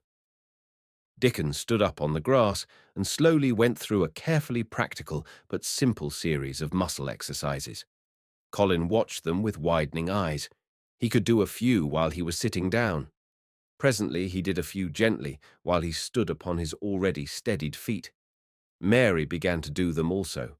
Soot, who was watching the performance, became much disturbed and left his branch and hopped about restlessly because he could not do them too. From that time the exercises were part of the day's duties as much as the magic was. It became possible for both Colin and Mary to do more of them each time they tried, and such appetites were the results that but for the basket Dickon put down behind the bush each morning when he arrived, they would have been lost. But the little oven in the hollow and Mrs. Sowerby's bounties were so satisfying that Mrs. Medlock and the nurse and Dr. Craven became mystified again. You can trifle with your breakfast and seem to disdain your dinner if you are full to the brim with roasted eggs and potatoes and richly frothed new milk and oat cakes and buns and heather honey and clotted cream. "They are eating next to nothing," said the nurse. "They'll die of starvation if they can't be persuaded to take some nourishment. And yet, see how they look." "Look," exclaimed Mrs. Medlock indignantly. "Hey, I'm moithered to death with them. They're a pair of young Satans, bursting their jackets one day and the next, turning up their noses at the best meals cook can tempt them with. Not a mouthful of that lovely young fowl and bread sauce did they set a fork into yesterday, and the poor woman fair invented a pudding for them, and back it sent. She almost cried. She's afraid she'll be blamed if they starve themselves into their graves." Dr. Craven came and looked at Colin long and carefully. He wore an extremely worried expression when the nurse talked with him and showed him the almost untouched tray of breakfast she had saved for him to look at. But it was even more worried when he sat down by Colin's sofa and examined him. He had been called to London on business and had not seen the boy for nearly 2 weeks. When young things begin to gain health, they gain it rapidly. The waxen tinge had left Colin's skin, and a warm rose showed through it. His beautiful eyes were clear, and the hollows under them and in his cheeks and temples had filled out. His once dark, heavy locks had begun to look as if they sprang healthily from his forehead and were soft and warm with life. His lips were fuller and of a normal colour. In fact, as an imitation of a boy who was a confirmed invalid, he was a disgraceful sight. Dr. Craven held his chin in his hand and thought him over. "I am sorry to hear that you do not eat anything," he said. "That will not do. You will lose all you have gained, and you have gained amazingly. You ate so well a short time ago." "I told you it was an unnatural appetite," answered Colin. Mary was sitting on her stool nearby, and she suddenly made a very queer sound, which she tried so violently to repress that she ended by almost choking. "What is the matter?" said Dr. Craven, turning to look at her. Mary became quite severe in her manner. "It was something between a sneeze and a cough," she replied with reproachful dignity, "and it got into my throat. But," she said afterward to Colin, "I couldn't stop myself. It just burst out because all at once I couldn't help remembering that last big potato you ate and the way your mouth stretched when you bit through that thick, lovely crust with jam and clotted cream on it." "Is there any way in which those children can get food secretly?" Dr. Craven inquired of Mrs. Medlock. "There's no way unless they dig it out of the earth or pick it off the trees," Mrs. Medlock answered. "They stay out in the grounds all day and see no one but each other, and if they want anything different to eat from what's sent up to them, they need only ask for it." "Well," said Dr. Craven, "so long as going without food agrees with them, we need not disturb ourselves. The boy is a new creature." "So is the girl," said Mrs. Medlock. "She's begun to be downright pretty since she's filled out and lost her ugly little sour look. Her hair's grown thick and healthy looking, and she's got a bright colour. The glummest, ill-natured little thing she used to be, and now her and Master Colin laugh together like a pair of crazy young ones. Perhaps they're growing fat on that." "Perhaps they are," said Dr. Craven. "Let them laugh." Chapter 25. The curtain, and the secret garden bloomed, and every morning revealed new miracles. In the robin's nest there were eggs, and the robin's mate sat upon them, keeping them warm with her feathery little breast and careful wings. At first she was very nervous, and the robin himself was indignantly watchful. Even Dickon did not go near the close-grown corner in those days, but waited until by the quiet working of some mysterious spell he seemed to have conveyed to the soul of the little pair that in the garden there was nothing which was not quite like themselves, nothing which did not understand the wonderfulness of what was happening to them, the immense, tender, terrible, heart-breaking beauty and solemnity of eggs. If there had been one person in that garden who had not known through all his or her innermost being that if an egg were taken away or hurt, the whole world would whirl round and crash through space and come to an end, if there had been even one who did not feel it and act accordingly, there could have been no happiness even in that golden springtime air. But they all knew it and felt it, and the robin and his mate knew they knew it. At first the robin watched Mary and Colin with sharp anxiety. For some mysterious reason he knew he need not watch Dickon. The first moment he set his dew-bright black eye on Dickon, he knew he was not a stranger, but a sort of robin without beak or feathers. He could speak Robin, which is a quite distinct language not to be mistaken for any other. To speak Robin to a robin is like speaking French to a Frenchman. Dickon always spoke it to the robin himself, so the queer gibberish he used when he spoke to humans did not matter in the least. The robin thought he spoke this gibberish to them, because they were not intelligent enough to understand feathered speech. His movements also were robin. They never startled one by being sudden enough to seem dangerous or threatening. Any robin could understand Dickon, so his presence was not even disturbing. But at the outset it seemed necessary to be on guard against the other two. In the first place, the boy creature did not come into the garden on his legs. He was pushed in on a thing with wheels, and the skins of wild animals were thrown over him. That in itself was doubtful. Then when he began to stand up and move about, he did it in a queer, unaccustomed way, and the others seemed to have to help him. The robin used to secrete himself in a bush and watch this anxiously, his head tilted first on one side and then on the other. He thought that the slow movements might mean that he was preparing to pounce, as cats do. When cats are preparing to pounce, they creep over the ground very slowly. The robin talked this over with his mate a great deal for a few days, but after that he decided not to speak of the subject, because her terror was so great that he was afraid it might be injurious to the eggs. When the boy began to walk by himself, and even to move more quickly, it was an immense relief. But for a long time, or it seemed a long time to the robin, he was a source of some anxiety. He did not act as the other humans did. He seemed very fond of walking, but he had a way of sitting or lying down for a while, and then getting up in a disconcerting manner to begin again. One day the robin remembered that when he himself had been made to learn to fly by his parents, he had done much the same sort of thing. He had taken short flights of a few yards and then had been obliged to rest. So it occurred to him that this boy was learning to fly, or rather to walk. He mentioned this to his mate, and when he told her that the eggs would probably conduct themselves in the same way after they were fledged, she was quite comforted, and even became eagerly interested and derived great pleasure from watching the boy over the edge of her nest, though she always thought that the eggs would be much cleverer and learn more quickly. But then she said indulgently that humans were always more clumsy and slow than eggs, and most of them never seemed really to learn to fly at all. You never met them in the air or on treetops. After a while the boy began to move about as the others did, but all three of the children at times did unusual things. They would stand under the trees and move their arms and legs and heads about in a way which was neither walking, nor running, nor sitting down. They went through these movements at intervals every day, and the robin was never able to explain to his mate what they were doing or trying to do. He could only say that he was sure that the eggs would never flap about in such a manner, but as the boy who could speak robin so fluently was doing the thing with them, birds could be quite sure that the actions were not of a dangerous nature. Of course, neither the robin nor his mate had ever heard of the champion wrestler, Bob Howarth, and his exercises for making the muscles stand out like lumps. Robins are not like human beings. Their muscles are always exercised from the first, and so they develop themselves in a natural manner.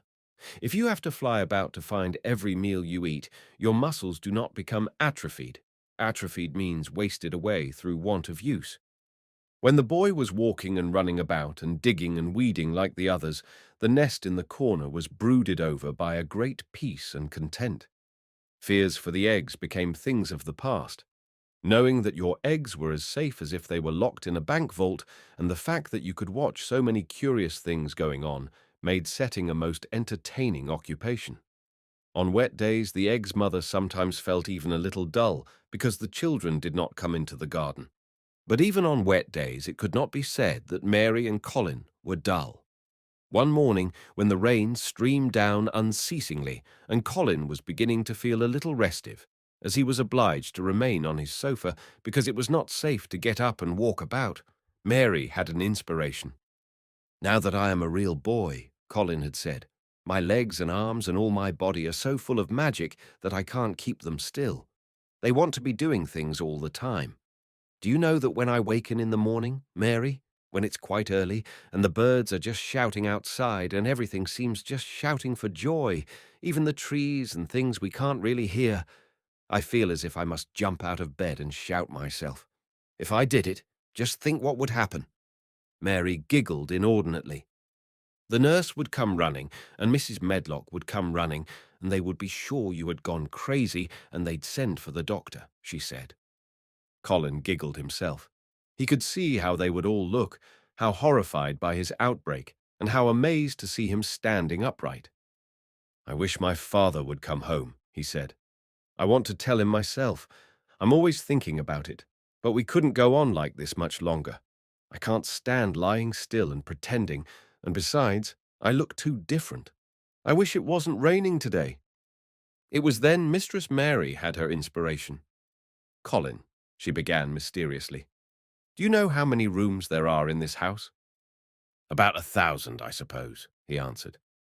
"There's about 100 no one ever goes into," said Mary. "And one rainy day I went and looked into ever so many of them. No one ever knew, though Mrs. Medlock nearly found me out. I lost my way when I was coming back, and I stopped at the end of your corridor. That was the second time I heard you crying." Colin started up on his sofa. "100 rooms no one goes into," he said. "It sounds almost like a secret garden. Suppose we go and look at them. Wheel me in my chair and nobody would know we went." "That's what I was thinking," said Mary. "No one would dare to follow us. There are galleries where you could run. We could do our exercises. There is a little Indian room where there is a cabinet full of ivory elephants. There are all sorts of rooms." "Ring the bell," said Colin. When the nurse came in, he gave his orders. "I want my chair," he said. "Miss Mary and I are going to look at the part of the house which is not used. John can push me as far as the picture gallery because there are some stairs. Then he must go away and leave us alone until I send for him again." Rainy days lost their terrors that morning. When the footman had wheeled the chair into the picture gallery and left the two together in obedience to orders, Colin and Mary looked at each other delighted. As soon as Mary had made sure that John was really on his way back to his own quarters below stairs, Colin got out of his chair. "I am going to run from one end of the gallery to the other," he said, "and then I am going to jump, and then we will do Bob Howarth's exercises." And they did all these things, and many others. They looked at the portraits and found the plain little girl dressed in green brocade and holding the parrot on her finger. "All these," said Colin, "must be my relations. They lived a long time ago. That parrot one, I believe, is one of my great, great, great, great aunts. She looks rather like you, Mary. Not as you look now, but as you looked when you came here. Now you are a great deal fatter and better looking."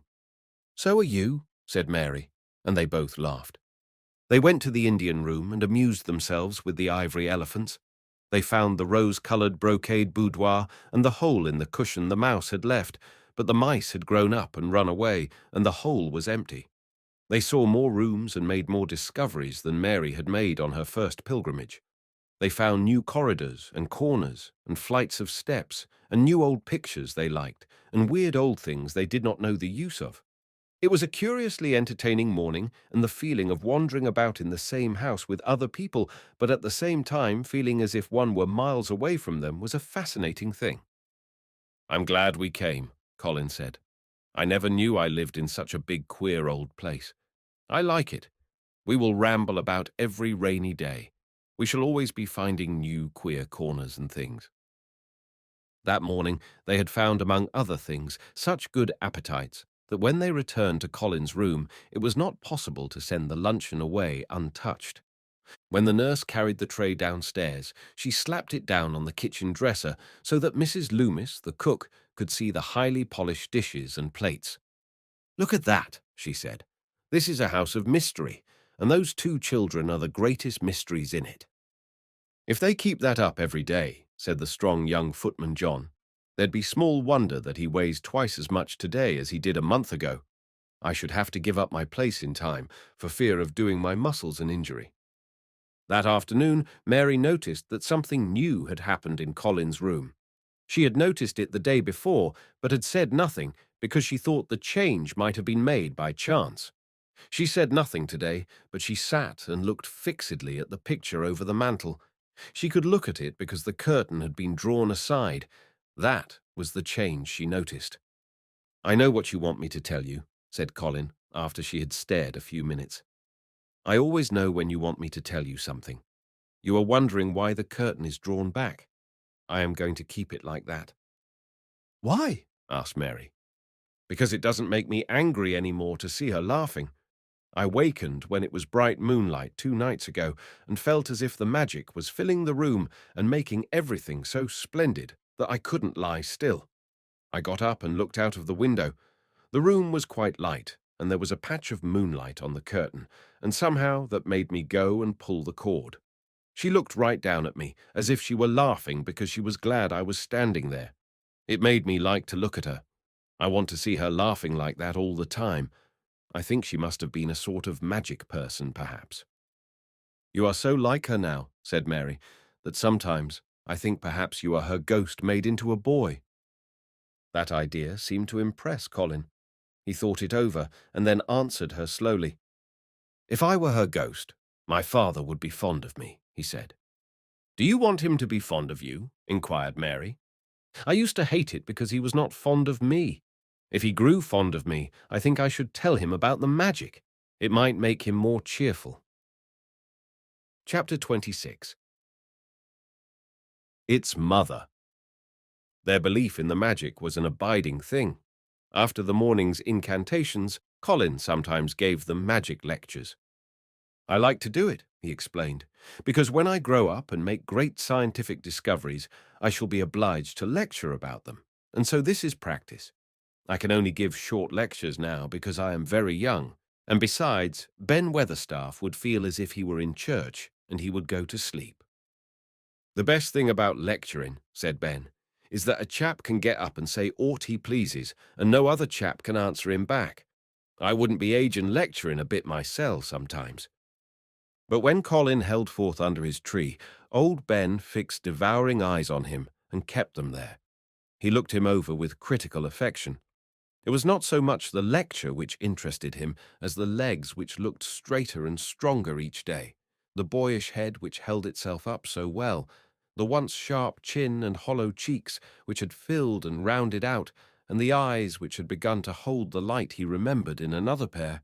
Sometimes, when Colin felt Ben's earnest gaze meant that he was much impressed, he wondered what he was reflecting on, and once, when he had seemed quite entranced, he questioned him.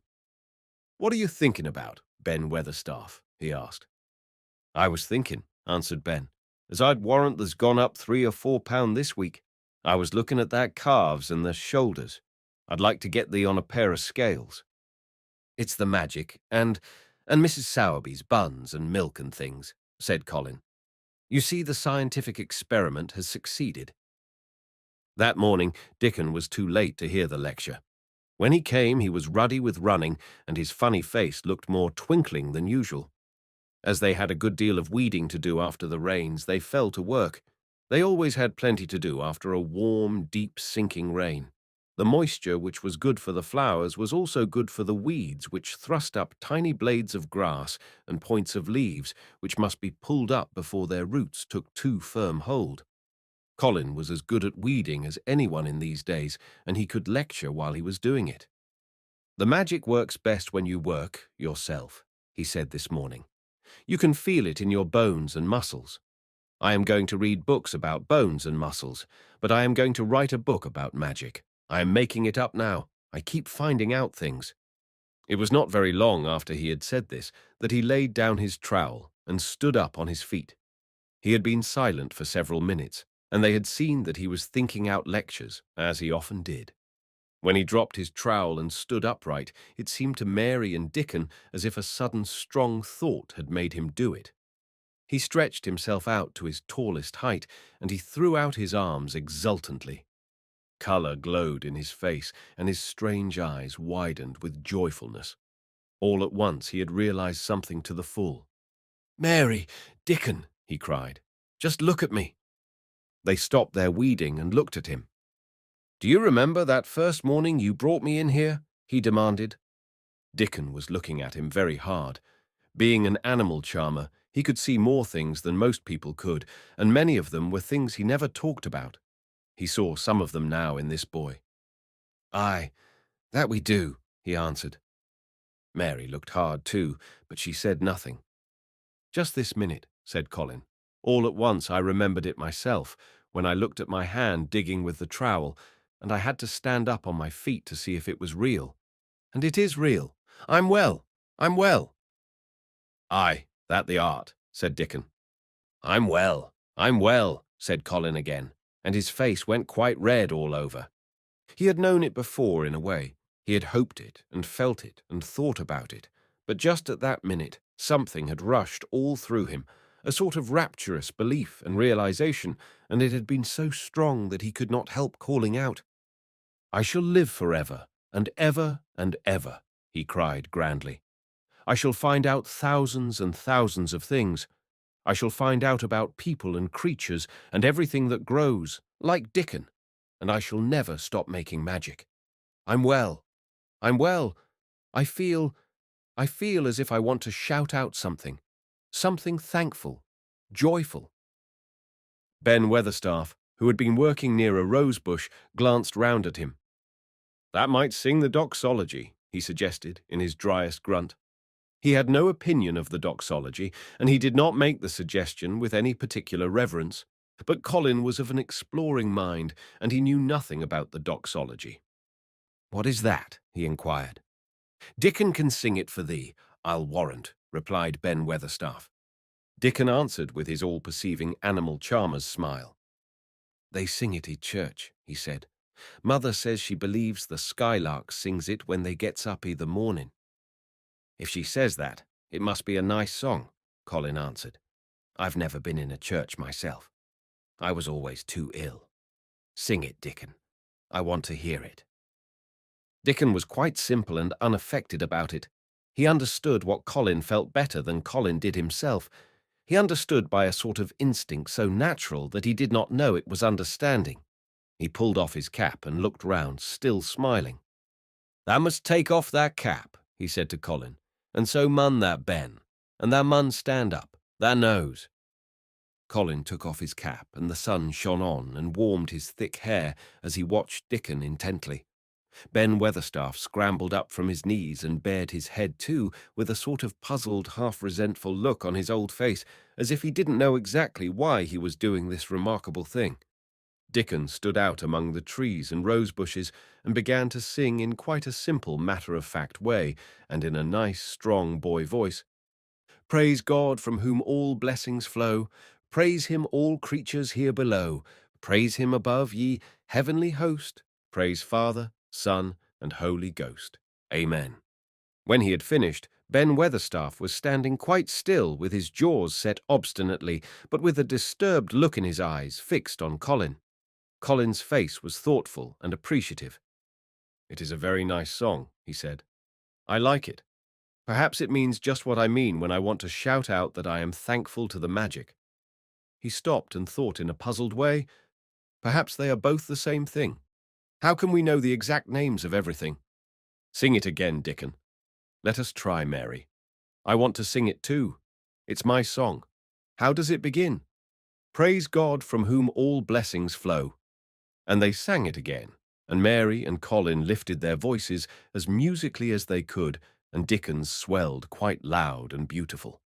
And at the second line, Ben Weatherstaff raspingly cleared his throat, and at the third line he joined in with such vigour that it seemed almost savage. And when the Amen came to an end, Mary observed that the very same thing had happened to him which had happened when he found out that Colin was not a cripple. His chin was twitching, and he was staring and winking, and his leathery old cheeks were wet. "I never seed no sense in the doxology afore," he said hoarsely, "but I may change my mind in time. I should say they'd gone up £5 this week, Mester Colin. 5 on 'em." Colin was looking across the garden at something attracting his attention, and his expression had become a startled one. "Who is coming in here?" he said quickly. "Who is it?" The door in the ivied wall had been pushed gently open, and a woman had entered. She had come in with the last line of their song, and she had stood still, listening and looking at them. with the ivy behind her, the sunlight drifting through the trees and dappling her long blue cloak, and her nice, fresh face smiling across the greenery, she was rather like a softly coloured illustration in one of Colin's books. She had wonderful, affectionate eyes, which seemed to take everything in, all of them, even Ben Weatherstaff and the creatures and every flower that was in bloom. Unexpectedly, as she had appeared, not one of them felt that she was an intruder at all. Dickon's eyes lighted like lamps. "It's Mother! That's who it is!" he cried, and went across the grass at a run. Colin began to move toward her too, and Mary went with him. They both felt their pulses beat faster. "It's Mother," Dickon said again when they met halfway. "I knowed that wanted to see her, and I told her where the door was hid." Colin held out his hand with a sort of flushed, royal shyness, but his eyes quite devoured her face. "Even when I was ill, I wanted to see you," he said. "You and Dickon and the secret garden. I'd never wanted to see anyone or anything before." The sight of his uplifted face brought about a sudden change in her own. She flushed, and the corners of her mouth shook, and a mist seemed to sweep over her eyes. "Eh, dear lad," she broke out tremulously. "Eh, dear lad." As if she had not known she were going to say it, she did not say, "Mester Colin," but just "dear lad," quite suddenly. She might have said it to Dickon in the same way if she had seen something in his face which touched her. Colin liked it. "Are you surprised because I am so well?" he asked. She put her hand on his shoulder and smiled the mist out of her eyes. "Aye, that I am," she said, "but that's so like thy mother that made my heart jump." "Do you think," said Colin a little awkwardly, "that will make my father like me?" "Aye, for sure, dear lad," she answered, and she gave his shoulder a soft, quick pat. "He mun come home. He mun come home." "Susan Sowerby," said Ben Weatherstaff, getting close to her. "Look at the lad's legs, wilt thou? They was like drumsticks I stockin 2 month ago, and I heard folk tell as they was bandy and knock-kneed both at the same time. Look at 'em now." Susan Sowerby laughed a comfortable laugh. "They're going to be fine, strong lad's legs in a bit," she said. "Let him go on playin' and workin' in the garden, and eatin' hearty, and drinkin' plenty of good sweet milk, and there'll not be a finer pair of Yorkshire. Thank God for it." She put both hands on Mistress Mary's shoulders and looked her little face over in a motherly fashion. "And thee too," she said, "that grown near as hearty as our Elizabeth Ellen. I'll warrant that like thy mother too. Our Martha told me as Mrs. Medlock heard she was a pretty woman. Thou'lt be like a blush rose when thou grows up, my little lass. Bless thee." She did not mention that when Martha came home on her day out and described the plain, sallow child, she had said that she had no confidence whatever in what Mrs. Medlock had heard. "It doesn't stand to reason that a pretty woman could be the mother of such a foo little lass," she had added obstinately. Mary had not had time to pay much attention to her changing face. She had only known that she looked different and seemed to have a great deal more hair, and that it was growing very fast. But remembering her pleasure in looking at the Mem Sahib in the past, she was glad to hear that she might some day look like her. Susan Sowerby went round their garden with them, and was told the whole story of it, and shown every bush and tree which had come alive. Colin walked on one side of her, and Mary on the other. Each of them kept looking up at her comfortable rosy face, secretly curious about the delightful feeling she gave them, a sort of warm, supported feeling. It seemed as if she understood them as Dickon understood his creatures. She stooped over the flowers and talked about them as if they were children. Soot followed her, and once or twice cawed at her, and flew upon her shoulder as if it were Dickon's. When they told her about the robin and the first flight of the young ones, she laughed a motherly little mellow laugh in her throat.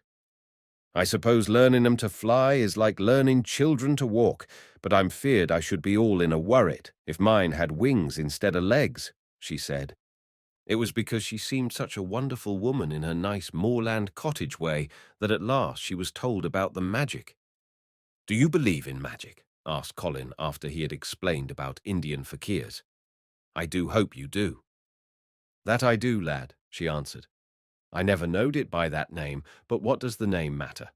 I warrant they call it a different name i' France, and a different one is Germany. The same thing as set the seeds swelling and the sun shining, made thee a well lad, and it's the good thing.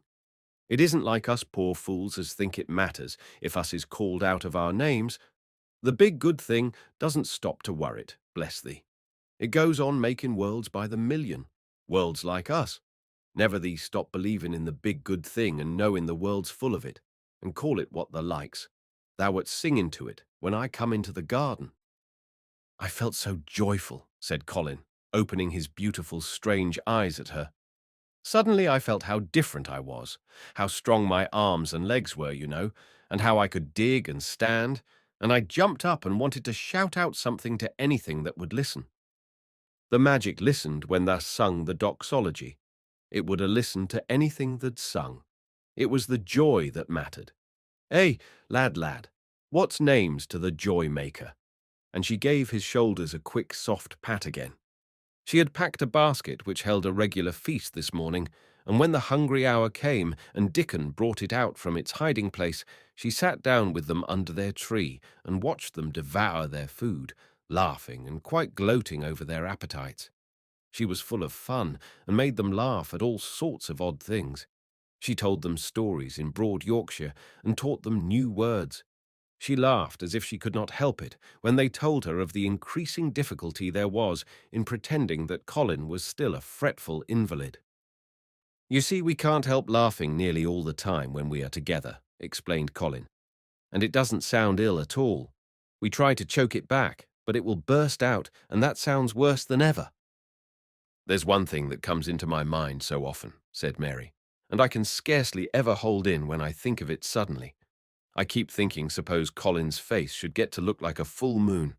It isn't like one yet, but he gets a tiny bit fatter every day, and suppose some morning it should look like one. What should we do? Bless us all, I can see there has a good bit of play acting to do, said Susan Sowerby. But they won't have to keep it up much longer. Master Craven'll come home. Do you think he will? Asked Colin. Why? Susan Sowerby chuckled softly. I suppose it'd nigh break thy heart if he found out before that told him in thy own way, she said. Thou's laid awake nights planning it. I couldn't bear anyone else to tell him, said Colin. I think about different ways every day. I think now I just want to run into his room. That'd be a fine start for him, said Susan Sowerby. I'd like to see his face, lad. I would that. He mun come back. That he mun. One of the things they talked of was the visit they were to make to her cottage. They planned it all. They were to drive over the moor and lunch out of doors among the heather. They would see all the 12 children in Dickon's garden and would not come back until they were tired. Susan Sowerby got up at last to return to the house and Mrs. Medlock. It was time for Colin to be wheeled back also. But before he got into his chair, he stood quite close to Susan and fixed his eyes on her with a kind of bewildered adoration, and he suddenly caught hold of the fold of her blue cloak and held it fast.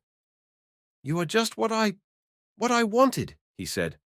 I wish you were my mother, as well as Dickens. All at once Susan Sowerby bent down and drew him with her warm arms close against the bosom under the blue cloak, as if he had been Dickens' brother. The quick mist swept over her eyes. Dear lad, she said, thy own mother's in this here very garden, I do believe. She couldna keep out of it. Thy father mun come back to thee. He mun. Chapter 27. In the Garden. In each century since the beginning of the world, wonderful things have been discovered. In the last century, more amazing things were found out than in any century before. In this new century, hundreds of things still more astounding will be brought to light. At first, people refuse to believe that a strange new thing can be done. Then they begin to hope it can be done. Then they see it can be done. Then it is done, and all the world wonders why it was not done centuries ago. One of the new things people began to find out in the last century was that thoughts, just mere thoughts, are as powerful as electric batteries, as good for one as sunlight is, or as bad for one as poison. To let a sad thought or a bad one get into your mind is as dangerous as letting a scarlet fever germ get into your body. If you let it stay there after it has got in, you may never get over it as long as you live. So long as Mistress Mary's mind was full of disagreeable thoughts about her dislikes and sour opinions of people, and her determination not to be pleased by or interested in anything, she was a yellow-faced, sickly, bored and wretched child. Circumstances, however, were very kind to her, though she was not at all aware of it. They began to push her about for her own good. When her mind gradually filled itself with robins, and moorland cottages crowded with children, with queer crabbed old gardeners and common little Yorkshire housemaids, with springtime and with secret gardens coming alive day by day, and also with a moor-boy and his creatures, there was no room left for the disagreeable thoughts which affected her liver and her digestion, and made her yellow and tired. So long as Colin shut himself up in his room and thought only of his fears and weakness and his detestation of people who looked at him and reflected hourly on humps and early death, he was a hysterical, half-crazy little hypochondriac who knew nothing of the sunshine and the spring, and also did not know that he could get well and could stand upon his feet if he tried to do it. When new beautiful thoughts began to push out the old hideous ones, life began to come back to him. His blood ran healthily through his veins and strength poured into him like a flood.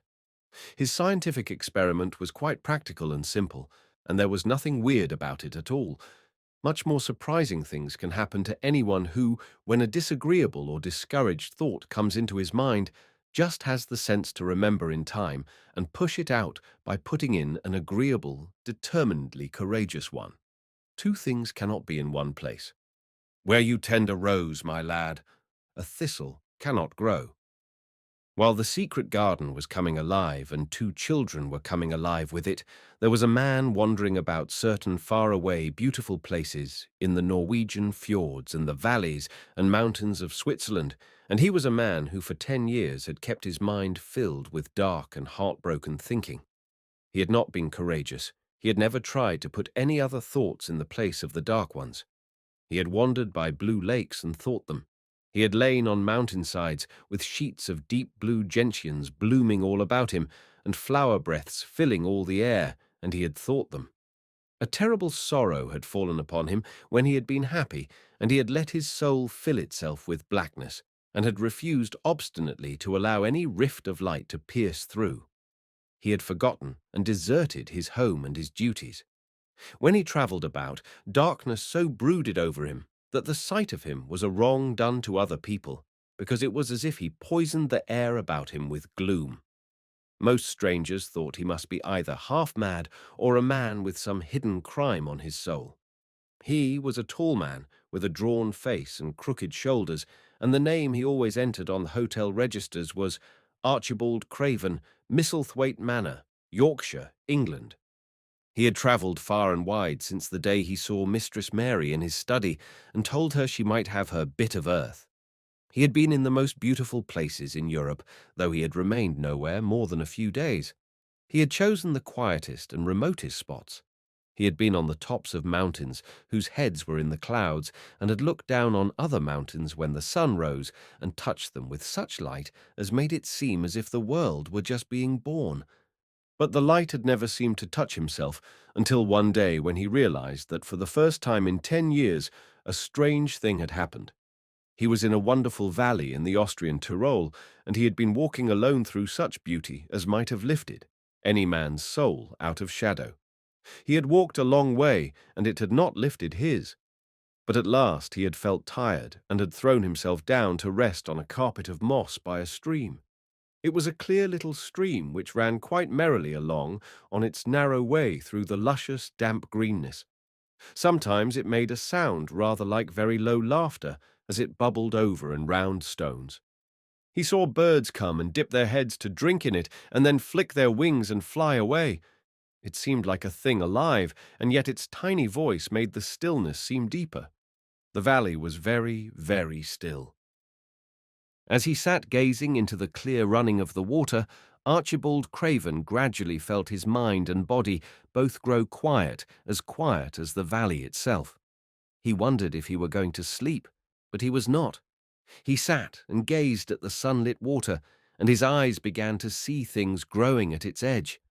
There was one lovely mass of blue forget-me-nots growing so close to the stream that its leaves were wet, and at these he found himself looking as he remembered he had looked at such things years ago. He was actually thinking tenderly how lovely it was, and what wonders of blue its hundreds of little blossoms were. He did not know that just that simple thought was slowly filling his mind, filling and filling it until other things were softly pushed aside. It was as if a sweet, clear spring had begun to rise in a stagnant pool and had risen and risen until at last it swept the dark water away. But of course he did not think of this himself. He only knew that the valley seemed to grow quieter and quieter as he sat and stared at the bright, delicate blueness. He did not know how long he sat there or what was happening to him, but at last he moved as if he were awakening, and he got up slowly and stood on the moss carpet, drawing a long, deep, soft breath and wondering at himself. Something seemed to have been unbound and released in him, very quietly. "What is it?" he said, almost in a whisper, and he passed his hand over his forehead. "I almost feel as if I were alive." I do not know enough about the wonderfulness of undiscovered things to be able to explain how this had happened to him. Neither does anyone else yet. He did not understand at all himself, but he remembered this strange hour months afterward when he was at Misselthwaite again, and he found out quite by accident that on this very day Colin had cried out as he went into the secret garden, "I am going to live forever and ever and ever." The singular calmness remained with him the rest of the evening, and he slept a new, reposeful sleep, but it was not with him very long. He did not know that it could be kept. By the next night he had opened the doors wide to his dark thoughts, and they had come trooping and rushing back. He left the valley and went on his wandering way again. But, strange as it seemed to him, there were minutes, sometimes half hours, when, without his knowing why, the black burden seemed to lift itself again, and he knew he was a living man and not a dead one. Slowly, slowly, for no reason that he knew of, he was coming alive with the garden. As the golden summer changed into the deep golden autumn, he went to the Lake of Como. There he found the loveliness of a dream. He spent his days upon the crystal blueness of the lake, or he walked back into the soft, thick verdure of the hills and tramped until he was tired so that he might sleep. But by this time he had begun to sleep better, he knew, and his dreams had ceased to be a terror to him. Perhaps, he thought, my body is growing stronger. It was growing stronger, but because of the rare, peaceful hours when his thoughts were changed, his soul was slowly growing stronger too. He began to think of Misselthwaite and wonder if he should not go home. Now and then he wondered vaguely about his boy and asked himself what he should feel when he went and stood by the carved four-posted bed again and looked down at the sharply chiseled ivory-white face while it slept, and the black lashes rimmed so startlingly the close-shut eyes. He shrank from it. One marvel of a day he had walked so far that when he returned the moon was high and full and all the world was purple shadow and silver. The stillness of lake and shore and wood was so wonderful that he did not go into the villa he lived in. He walked down to a little bowered terrace at the water's edge and sat upon a seat and breathed in all the heavenly scents of the night. He felt the strange calmness stealing over him, and it grew deeper and deeper until he fell asleep. He did not know when he fell asleep and when he began to dream. His dream was so real that he did not feel as if he were dreaming. He remembered afterward how intensely wide awake and alert he had thought he was. He thought that as he sat and breathed in the scent of the late roses and listened to the lapping of the water at his feet, he heard a voice calling. It was sweet and clear and happy and far away. It seemed very far, but he heard it as distinctly as if it had been at his very side. "Archie! Archie! Archie!" it said, and then again, sweeter and clearer than before. "Archie! Archie!" He thought he sprang to his feet, not even startled. It was such a real voice, and it seemed so natural that he should hear it. "Lilias! Lilias!" he answered. "Lilias, where are you?" "In the garden," it came back like a sound from a golden flute. "In the garden." And then the dream ended, but he did not awaken. He slept soundly and sweetly all through the lovely night. When he did awake at last, it was brilliant morning, and a servant was standing staring at him. He was an Italian servant and was accustomed, as all the servants of the villa were, to accepting without question any strange thing his foreign master might do. No one ever knew when he would go out or come in, or where he would choose to sleep, or if he would roam about the garden or lie in the boat on the lake all night. The man held a salver with some letters on it, and he waited quietly until Mr. Craven took them. When he had gone away, Mr. Craven sat a few moments holding them in his hand and looking at the lake. His strange calm was still upon him, and something more, a lightness, as if the cruel thing which had been done had not happened as he thought, as if something had changed. He was remembering the dream, the real dream. "In the garden," he said, wondering at himself. "In the garden? But the door is locked, and the key is buried deep." When he glanced at the letters a few minutes later, he saw that the one lying at the top of the rest was an English letter and came from Yorkshire. It was directed in a plain woman's hand, but it was not a hand he knew. He opened it, scarcely thinking of the writer, but the first words attracted his attention at once. "Dear Sir, I am Susan Sowerby, that made bold to speak to you once on the moor. It was about Miss Mary I spoke. I will make bold to speak again. Please, sir, I would come home if I was you. I think you would be glad to come, and, if you will excuse me, sir, I think your lady would ask you to come if she was here. Your obedient servant, Susan Sowerby." Mr. Craven read the letter twice before he put it back in its envelope. He kept thinking about the dream. "I will go back to Misselthwaite," he said. "Yes, I'll go at once." And he went through the garden to the villa and ordered Pitcher to prepare for his return to England. In a few days he was in Yorkshire again, and on his long railroad journey he found himself thinking of his boy as he had never thought in all the 10 years past. During those years he had only wished to forget him. Now, though he did not intend to think about him, memories of him constantly drifted into his mind. He remembered the black days when he had raved like a madman because the child was alive and the mother was dead. He had refused to see it, and when he had gone to look at it, at last, it had been such a weak, wretched thing that everyone had been sure it would die in a few days. But to the surprise of those who took care of it, the days passed, and it lived, and then everyone believed it would be a deformed and crippled creature. He had not meant to be a bad father, but he had not felt like a father at all. He had supplied doctors and nurses and luxuries, but he had shrunk from the mere thought of the boy and had buried himself in his own misery. The first time after a year's absence, he returned to Misselthwaite, and the small, miserable-looking thing languidly and indifferently lifted to his face the great grey eyes with black lashes round them, so like and yet so horribly unlike the happy eyes he had adored. He could not bear the sight of them, and turned away pale as death. After that, he scarcely ever saw him, except when he was asleep, and all he knew of him was that he was a confirmed invalid, with a vicious, hysterical, half-insane temper. He could only be kept from furies dangerous to himself by being given his own way in every detail. All this was not an uplifting thing to recall, but as the train whirled him through mountain passes and golden plains, the man who was coming alive began to think in a new way, and he thought long and steadily and deeply.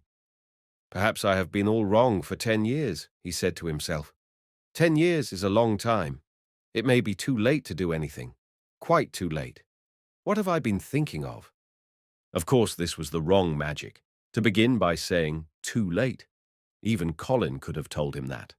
But he knew nothing of magic, either black or white. This he had yet to learn. He wondered if Susan Sowerby had taken courage and written to him only because the motherly creature had realized that the boy was much worse, was fatally ill. If he had not been under the spell of the curious calmness which had taken possession of him, he would have been more wretched than ever. But the calm had brought a sort of courage and hope with it. Instead of giving way to thoughts of the worst he actually found, he was trying to believe in better things. Could it be possible that she sees that I may be able to do him good and control him? He thought. I will go and see her on my way to Misselthwaite. But when on his way across the moor, he stopped the carriage at the cottage, 7 or 8 children who were playing about gathered in a group, and bobbing 7 or 8 friendly and polite curtsies told him that their mother had gone to the other side of the moor early in the morning to help a woman who had a new baby. Our Dickon, they volunteered, was over at the manor working in one of the gardens where he went several days each week. Mr. Craven looked over the collection of sturdy little bodies and round, red-cheeked faces, each one grinning in its own particular way, and he awoke to the fact that they were a healthy, likable lot. He smiled at their friendly grins and took a golden sovereign from his pocket and gave it to our Elizabeth Ellen, who was the oldest. "If you divide that into 8 parts, there will be half a crown for each of you," he said. Then amid grins and chuckles and bobbing of curtsies, he drove away, leaving ecstasy and nudging elbows and little jumps of joy behind. The drive across the wonderfulness of the moor was a soothing thing. Why did it seem to give him a sense of homecoming, which he had been sure he could never feel again? That sense of the beauty of land and sky and purple bloom of distance, and a warming of the heart at drawing nearer to the great old house which had held those of his blood for 600 years. How he had driven away from it the last time, shuddering to think of its closed rooms and the boy lying in the 4-posted bed with the brocaded hangings. Was it possible that perhaps he might find him changed a little for the better, and that he might overcome his shrinking from him? How real that dream had been! How wonderful and clear the voice which called back to him, "In the garden, in the garden." "I will try to find the key," he said. "I will try to open the door. I must, though I don't know why." When he arrived at the manor, the servants who received him with the usual ceremony noticed that he looked better and that he did not go to the remote rooms where he usually lived attended by Pitcher. He went into the library and sent for Mrs. Medlock. She came to him somewhat excited and curious and flustered. "How is Master Colin, Medlock?" he inquired. "Well, sir," Mrs. Medlock answered, he's different, in a manner of speaking." "Worse?" he suggested. Mrs. Medlock really was flushed. "Well, you see, sir," she tried to explain, "neither Dr. Craven, nor the nurse, nor me can exactly make him out." "Why is that?" "To tell the truth, sir, Master Colin might be better, and he might be changing for the worse. His appetite, sir, is past understanding, and his ways—" "Has he become more peculiar?" her master asked, knitting his brows anxiously. "That's it, sir. He's growing very peculiar when you compare him with what he used to be. He used to eat nothing, and then suddenly he began to eat something enormous, and then he stopped again all at once, and the meals were sent back just as they used to be. You never knew, sir, perhaps, that out of doors he never would let himself be taken. The things we've gone through to get him to go out in his chair would leave a body trembling like a leaf. He'd throw himself into such a state that Dr. Craven said he couldn't be responsible for forcing him. Well, sir, just without warning, not long after one of his worst tantrums, he suddenly insisted on being taken out every day by Miss Mary and Susan Sowerby's boy Dickon that could push his chair. He took a fancy to both Miss Mary and Dickon brought his tame animals, and, if you'll credit it, sir, out of doors he will stay from morning until night." "How does he look?" was the next question. "If he took his food natural, sir, you'd think he was putting on flesh, but we're afraid it may be a sort of bloat. He laughs sometimes in a queer way when he's alone with Miss Mary. He never used to laugh at all. Dr. Craven is coming to see you at once, if you'll allow him. He never was as puzzled in his life." "Where is Master Colin now?" Mr. Craven asked. "In the garden, sir. He's always in the garden, though not a human creature is allowed to go near for fear they'll look at him." Mr. Craven scarcely heard her last words.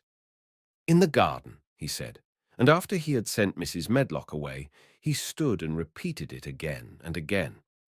"In the garden." He had to make an effort to bring himself back to the place he was standing in, and when he felt he was on earth again, he turned and went out of the room. He took his way, as Mary had done, through the door in the shrubbery and among the laurels and the fountain beds. The fountain was playing now and was encircled by beds of brilliant autumn flowers. He crossed the lawn and turned into the long walk by the ivied walls. He did not walk quickly, but slowly, and his eyes were on the path. He felt as if he were being drawn back to the place he had so long forsaken, and he did not know why. As he drew near to it, his step became still more slow. He knew where the door was, even though the ivy hung thick over it, but he did not know exactly where it lay, that buried key. So he stopped and stood still, looking about him, and almost the moment after he had paused, he started and listened, asking himself if he were walking in a dream. The ivy hung thick over the door. The key was buried under the shrubs. No human being had passed that portal for 10 lonely years, and yet inside the garden there were sounds. They were the sounds of running, scuffling feet, seeming to chase round and round under the trees. They were strange sounds of lowered, suppressed voices, exclamations and smothered, joyous cries. It seemed actually like the laughter of young things, the uncontrollable laughter of children who were trying not to be heard, but who in a moment or so, as their excitement mounted, would burst forth. What in heaven's name was he dreaming of? What in heaven's name did he hear? Was he losing his reason and thinking he heard things which were not for human ears? Was it that the far, clear voice had meant? And then the moment came, the uncontrollable moment when the sounds forgot to hush themselves. The feet ran faster and faster. They were nearing the garden door. There was quick, strong young breathing and a wild outbreak of laughing shouts which could not be contained, and the door in the wall was flung wide open, the sheet of ivy swinging back, and a boy burst through it at full speed, and without seeing the outsider, dashed almost into his arms. Mr. Craven had extended them just in time to save him from falling as a result of his unseeing dash against him, and when he held him away to look at him in amazement at his being there, he truly gasped for breath. He was a tall boy and a handsome one. He was glowing with life, and his running had sent splendid colour leaping to his face. He threw the thick hair back from his forehead and lifted a pair of strange grey eyes, eyes full of boyish laughter, and rimmed with black lashes like a fringe. It was the eyes which made Mr. Craven gasp for breath. "Who? What? Who?" he stammered. This was not what Colin had expected. This was not what he had planned. He had never thought of such a meeting. And yet, to come dashing out, winning a race, perhaps it was even better. He drew himself up to his very tallest. Mary, who had been running with him and had dashed through the door too, believed that he managed to make himself look taller than he had ever looked before, inches taller. "Father," he said, "I'm Colin." "You can't believe it. I scarcely can myself. I'm Colin." Like Mrs. Medlock, he did not understand what his father meant when he said hurriedly, "In the garden, in the garden." "Yes," hurried on Colin. "It was the garden that did it, and Mary and Dickon and the creatures, and the magic. No one knows. We kept it to tell you when you came. I'm well. I can beat Mary in a race. I'm going to be an athlete." He said it all so like a healthy boy, his face flushed, his words tumbling over each other in his eagerness, that Mr. Craven's soul shook with unbelieving joy. Colin put out his hand and laid it on his father's arm. "Aren't you glad, father?" he ended. "Aren't you glad? I'm going to live forever and ever and ever." Mr. Craven put his hands on both the boy's shoulders and held him still. He knew he dared not even try to speak for a moment. "Take me into the garden, my boy," he said at last, "and tell me all about it." And so they led him in. The place was a wilderness of autumn gold and purple and violet blue and flaming scarlet, and on every side were sheaves of late lilies standing together, lilies which were white or white and ruby. He remembered well when the first of them had been planted that just at this season of the year their late glories should reveal themselves. Late roses climbed and hung and clustered, and the sunshine deepening the hue of the yellowing trees made one feel that one stood in an embowered temple of gold. The newcomer stood silent, just as the children had done when they came into its greyness. He looked round and round. "I thought it would be dead," he said. "Mary thought so at first," said Colin, "but it came alive." Then they sat down under their tree, all but Colin, who wanted to stand while he told the story. It was the strangest thing he had ever heard, Archibald Craven thought, as it was poured forth in headlong boy fashion. Mystery and magic and wild creatures, the weird midnight meeting, the coming of the spring, the passion of insulted pride which had dragged the young Rajah to his feet to defy old Ben Weatherstaff to his face, the odd companionship, the play acting, the great secret so carefully kept. The listener laughed until tears came into his eyes, and sometimes tears came into his eyes when he was not laughing. The athlete, the lecturer, the scientific discoverer was a laughable, lovable, healthy young human thing. Now, he said at the end of the story, it need not be a secret any more. I dare say it will frighten them nearly into fits when they see me, but I am never going to get into the chair again. I shall walk back with you, father, to the house. Ben Weatherstaff's duties rarely took him away from the gardens, but on this occasion he made an excuse to carry some vegetables to the kitchen, and being invited into the servants' hall by Mrs. Medlock to drink a glass of beer, he was on the spot, as he had hoped to be, when the most dramatic event Misselthwaite Manor had seen during the present generation actually took place. One of the windows looking upon the courtyard gave also a glimpse of the lawn. Mrs. Medlock, knowing Ben had come from the gardens, hoped that he might have caught sight of his master, and even by chance of his meeting with Master Colin. "Did you see either of them, Weatherstaff?" she asked. Ben took his beer mug from his mouth and wiped his lips with the back of his hand. "Aye, that I did," he answered with a shrewdly significant air. "Both of them?" suggested Mrs. Medlock. "Both of them," returned Ben Weatherstaff. "Thank you kindly, ma'am. I could sup up another mug of it." "Together," said Mrs. Medlock, hastily overfilling his beer mug in her excitement. "Together, ma'am." And Ben gulped down half of his new mug at one gulp. "Where was Master Colin? How did he look? What did they say to each other?" "I didn't hear that," said Ben, "along only being on the step-ladder looking over the wall. But I'll tell thee this. There's been things going on outside as you house people knows nowt about. And what they'll find out soon."